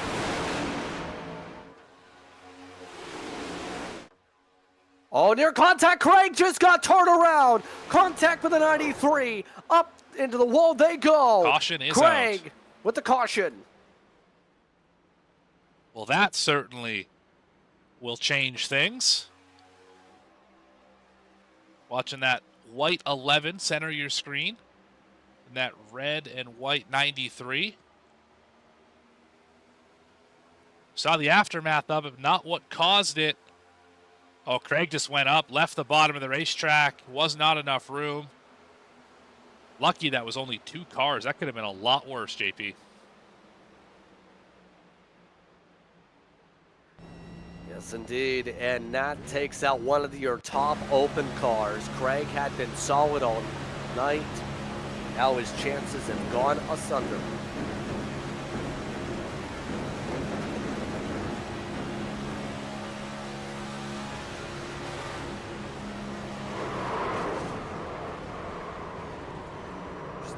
Big oof for Big this part of oof. the race. Yeah, the biggest oof.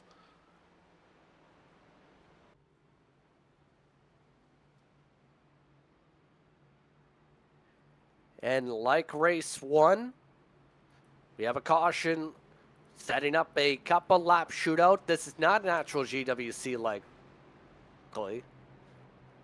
So we get set to be able to decide the spots yet again. Of note, Sally's up to 4th. In a really good spot, comfortably, very comfortably up ahead of the rest of the open cars left in the field. Yeah, there is the 3. Now Romano looks like the 3rd one in line. Benke up in 3rd will be the first of the open cars at the moment. Yeah, with Peyton Craig being the only other one who was on the lead lap, and obviously with the damage from the spin, that has got to mean good things for those front 3 open cars. As long as they don't wreck, like we're going to move on to the 500. To the green as some drivers will come in. That includes Craig, obviously, for the damage repair. Lucky Dog, Dylan Brumley. That is And another Brumley, open remember, driver. I was about to say, Morgan, he elected to start from pit road, never got the lead lap, really. 97. Going to be interesting, to say the least, if there's another caution, especially. Yeah, he's on the lead lap now. First time today. Yeah, definitely an aggressive strategy to start from pit road, considering how well the first race went, and this one went very much the same way. Found himself in a hole early, but now back on level playing field and has a shot at getting into the 500.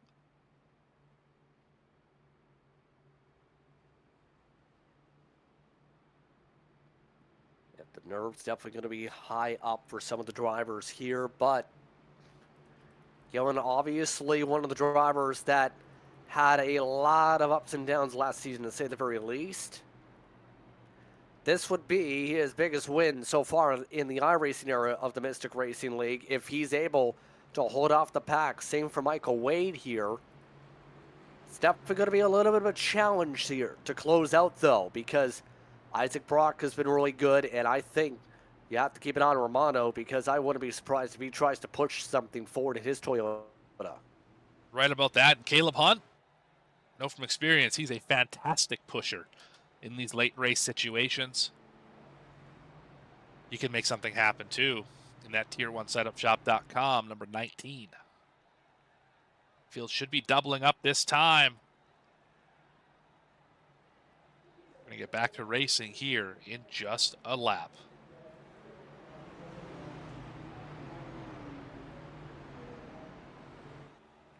Just about ready for the restart. Gillen and Wade, Benke and Saley, Brock and Romano, Hartzog, along with Hunt, Tucker the third, and Beam, your top 10. Crowd's on this their will feet. be a 5-lap. I mean, the crowd's always on their feet, isn't it? Always. Always. We're thrilled. We're thrilled. You're right. 5-lap shootout here. Did the iRacing fans ever get tired of standing every single lap? No, I don't think so. How about that? How about that one fan that's floating in the middle of North Wilkesboro? They never get tired either. They just float there. I mean, gravitational powers are something you really don't take for granted. It's a magical place in North Wilkesboro.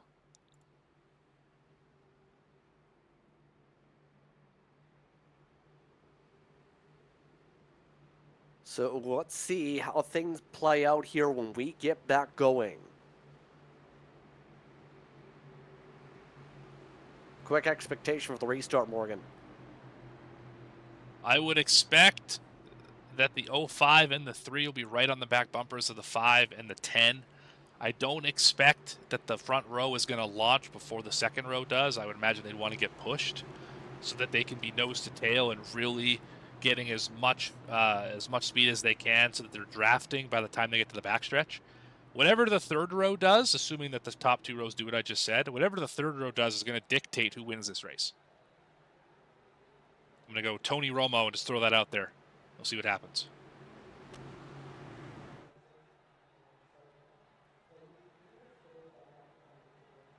So here we go. 5 laps to go. Green flag is out. Who gets the edge to decide the second dual race winner for the Mystic 500? Gillen with a huge jump. Benke, despite the damage, up to second. It looks like Wade was just content to drop down in line. Second row did not get a good launch at all, did not help the front row at all. Now it's 4 cars broken away on the bottom.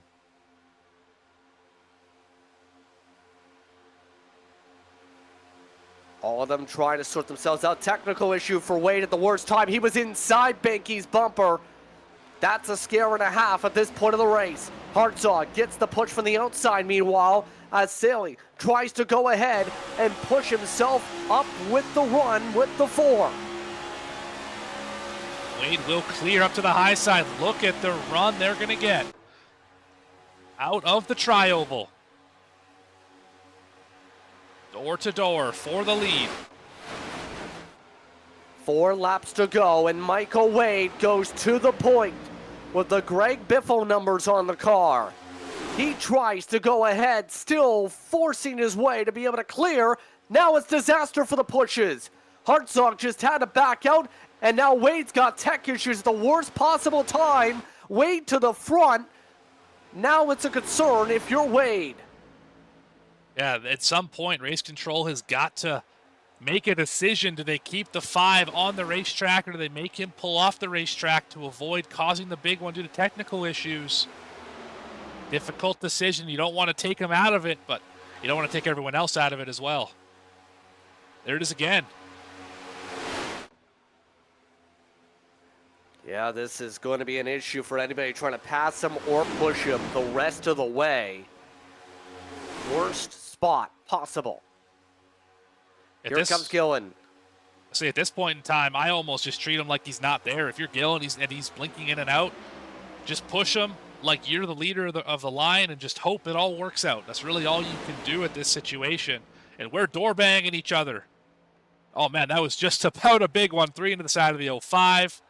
2 of the open drivers getting racy here at the end of this one. Trying to battle out for the best of the open cars here. Romano also doing well. Now a scatter for Hartzog. Sailing nearly forced it up the middle. Side by side with 2 laps to go. Hartzog yet to be able to clear his Ford. Still getting small edges over the Chevy to the inside. Now they equalize out again. Down the backstretch, give the 4 half a car length on the top. Make it a quarter. It's going to be even by the time they get to turn 3. Wade on the bottom with the run. Joey Beam up out of line. Oh, big wreck. There goes the 5. There goes Wade. Put it out. Caution flag is out, and it's most of the field. Romano's Tucker in to it. third. Yeah, Good's in it. Romano's in it. Beam's in it as well. And the caution flag is out. This is green-white checker territory, just like that. And this has just changed everything. Peyton Craig is right back in business. He got heavy damage out of that, though. Right on board with the 11. He got sandwiched in a big way. See it here.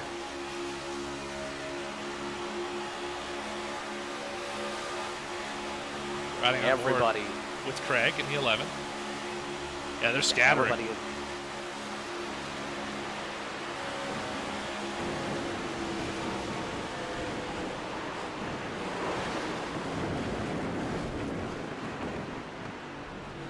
Pure chaos. Yet again striking. Looked like Craig was able to get through for a moment, but obviously took the big rear damage. Mono's got heavy damage. Just about every open car just got significant damage. So, at this point, it's up in the air if you want to be able to make the race. Let's put it that way. Yeah, right about that. Sale got through it. So did Benke. Still has his heavy damage from earlier. Peyton Craig is the next running, but look at this car. Just absolutely mangled is the front end. That left front tire is not supposed to point that way. Yeah, that is less than ideal. Right behind him, though, Dylan Brumley could sneak his way in. Romano's got massive damage, although it's not as bad as I thought it was. And Lapierre still 1 lap down. He was involved in it, so he will not get that lap back. A disaster. Just a few laps left here at Daytona. To the green. And a lot of drivers coming down pit road. Hunt, Craig, Beam, Good. Romano amongst those peeling down pit road for damage repair. So that indeed would put Brumley in the top 3 for the open cars.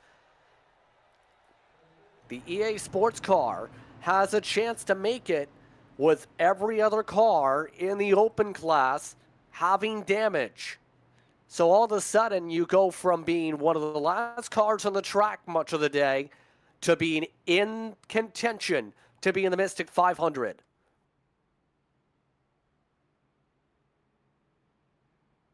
Yeah, right about that. Just this is a tale of 2 races, it almost seems like, for Brumley.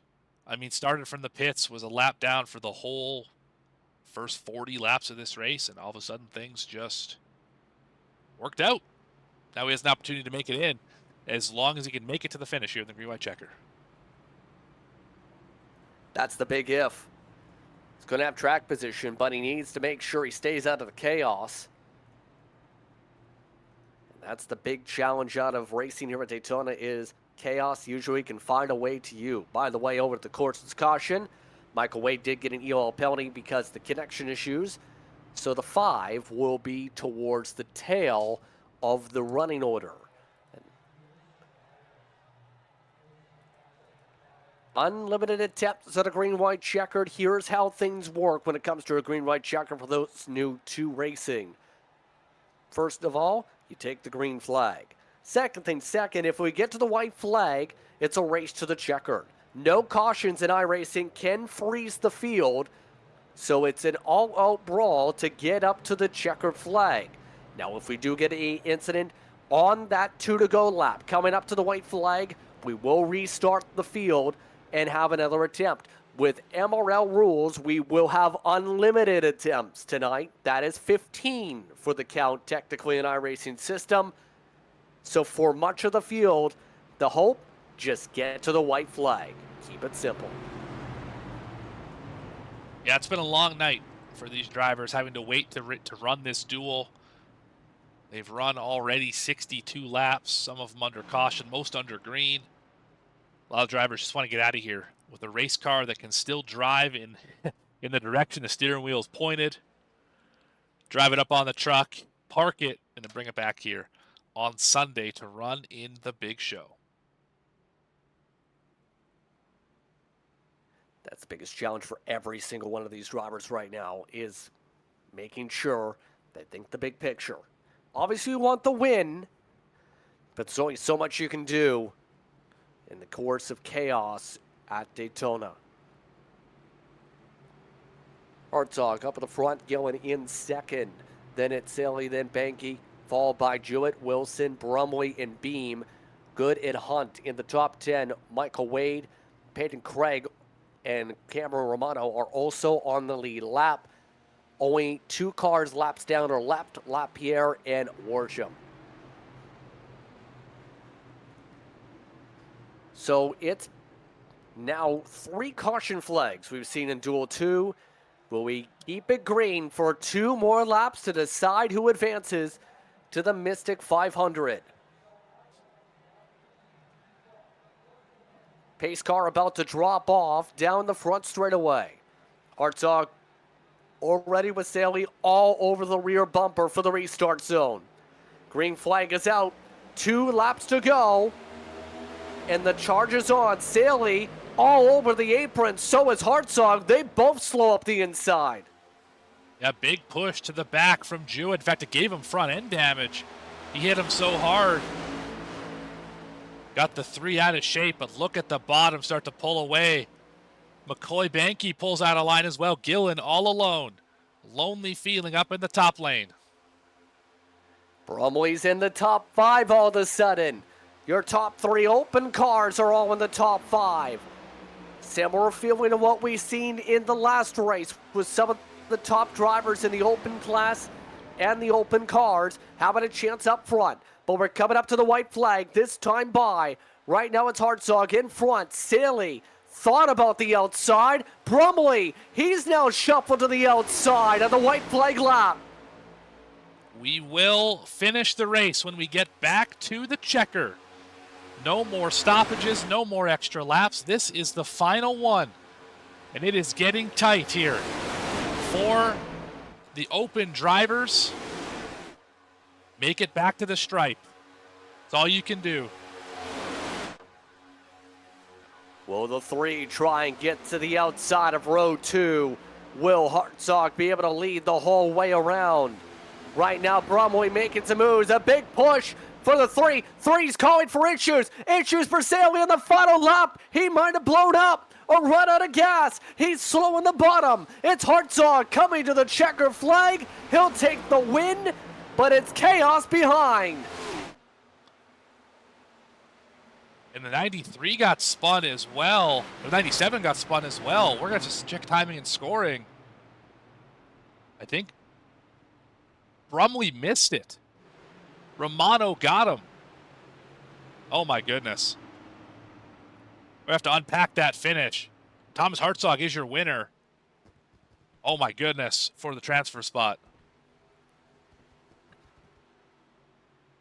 So absolute calamity for that transfer. Let's try and take a look at this. Because the 3 said, either I'm out or I'm blowing up. It was one of those two things. I know they're two different things, but it was two drastic things. Yeah, so there's the 3 checking up significantly. So he's gone right there. We see the 2 white cars in the middle of the screen. That turns around the 93. And Craig, oh, it was Romano in that blue and white car. Let's see if we can get this from a start-finish shot. Watch this.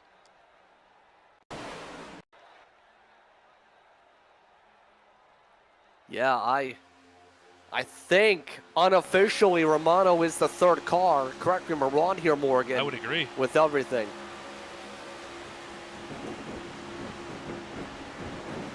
Obviously, that sequence just completely shook up the front of the field. The 3 was 1 corner away from making this race, by the way, as you come and look at this replay. I believe we're a lap too soon here, but we'll see the whole thing from Romano's point of view. He needs to get around Craig, that 11 damage in front of him. And the red, white, and blue EA Sports car, 3 cars up on the high side to make the race. And he did just that. See how he did it.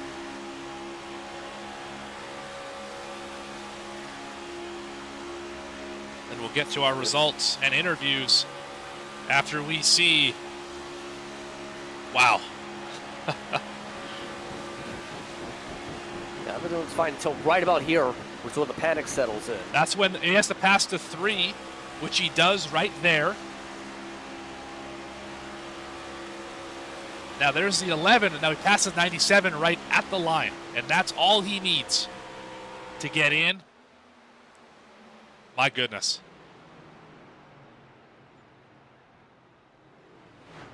Goodness sakes is all you can say.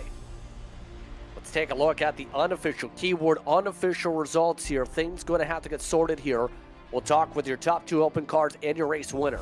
Hartzog, Jewett in your top 2. Michael Wade does come back to 3rd with the tech issues. Clayton Good in 4th.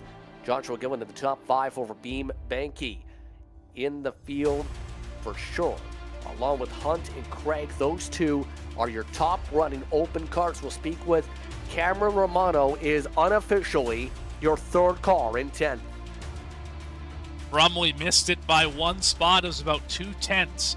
If it holds the way that it is, Wilson going to finish in 12th. Saley with the issue on the last lap will finish 13th. Lapierre 1 lap down at 14th. Brock finishes 15th. Tucker the 3rd in the 16th spot. Worsham in 17th. Baum never could get this day going right. Finishes 18th. Millard in 19th. Sturdivant in 20th. 21st goes to Greenlee and Knopfsnyder. He'll end up losing draft early on and having the issues early. He finished off in 22nd out of the cars who entered the field.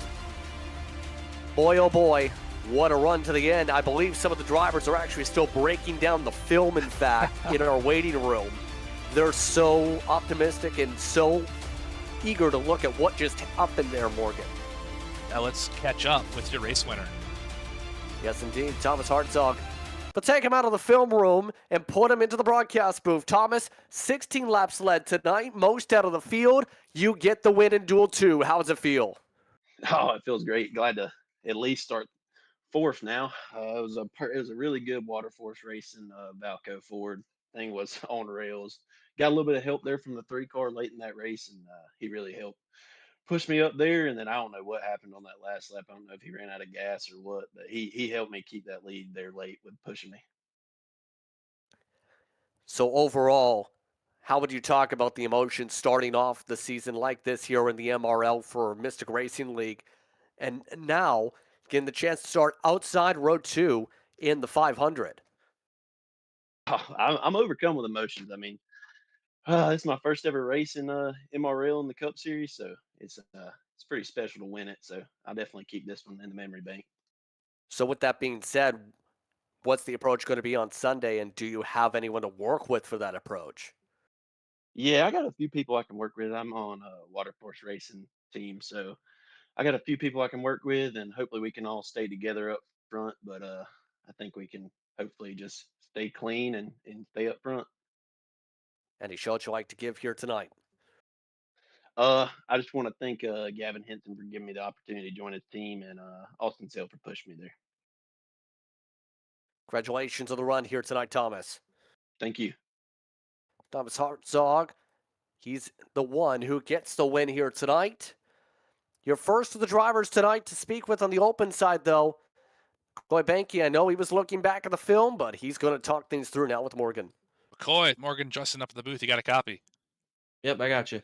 All right. Well, my goodness. I don't know if you felt safe throughout this race, but you were always seemed to be one of those drivers who had a shot at getting the advancement, being in the top three most of the race. You had nose damage basically the entire event, yet you were still able to keep that track position. Kind of walk me through your race here, and how did you do it? How were you able to advance as the first open car to finish in this one? Yeah, well, Black Diamond and them kind of took me under their wing for this race, guided me through it.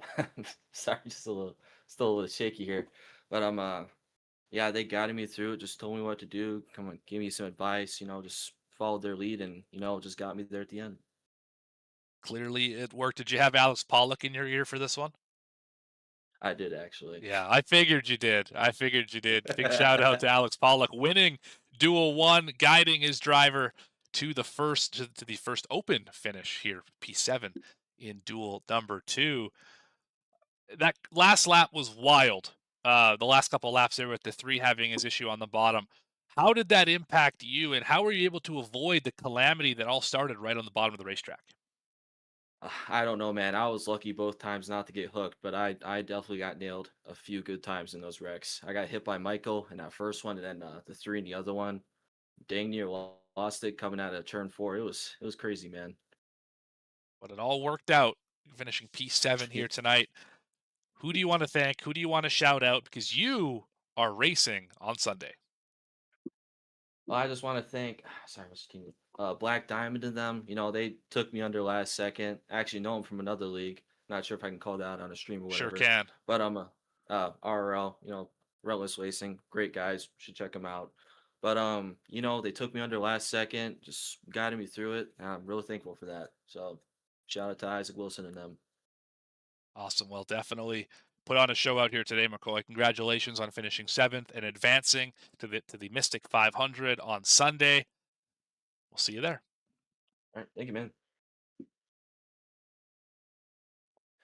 So, good run for him tonight. And what a finish for Peyton Craig. Seemed to be out of contention with the damage, but instead, Peyton, unofficially, you're in. Yeah. What's the feelings, emotions like after what was a chaotic final lap? I am so in disbelief right now on how I made the transfer. Like, I completely thought I was out after having 10 minutes of damage. How was the car running with that 10 minutes of damage in the midst of that pack there? Yeah, it did not want to keep up the draft that much, and my wheel was to the right on the straightaways. The only reason then I got up to there at the end was because they had a big stack up because of that guy that ran out of fuel. So with that in mind now, with you unofficially in the show, what's the approach going to be for Sunday? Basically what I tried doing this race was just keep it all in one piece, but yeah, 10 to go, I got into a really bad right hook situation, so. Okay, on that note, then anyone you want to give a shout out to? I want to give a shout out to Spare Part Industries, Chase Wang for being my spotter tonight, and mom and dad, and that's it. Congratulations on the run tonight, Peyton. Thank you. Peyton Craig, unofficially in. That was with the 9th place run. Again, unofficially, Cameron Romano is that 10th car, or rather that 3rd open car in P10. That would be by a nose with the spin with Brumley into the grass. Your final thoughts here tonight, Morgan, as we get locked in for the MRL going to racing on Sunday, specifically with the Mystic 500 portion. I mean, unbelievable finish to Duel 2. The cutoff being like half a car length, one car sideways in the grass, one just doing everything that they can on the high side of the racetrack to the tri-oval. Unbelievable finish. I'm hoping that we see the same kind of action in the Mystic 500 on Sunday after 200 grueling laps, maybe more if we get to overtime. It should be fun, and I am thrilled to be part of it with the call. JP here, V-Speed on Sunday. So with that in mind, it's just about time to say goodbye for tonight's coverage of the Slim Chickens Cup Series, powered by Tier1SetupShop.com. Once again, for Morgan Cook, for our camera producer and Dougie Beard, I'm Justin Prince saying so long. Enjoy the rest of your evening. We've been happy with us for the Mystic 500 Duels. The Mystic 500 itself this Sunday. Green flag set approximately 6:30 p.m. Eastern Time. We hope to see you then. See you Sunday from Daytona.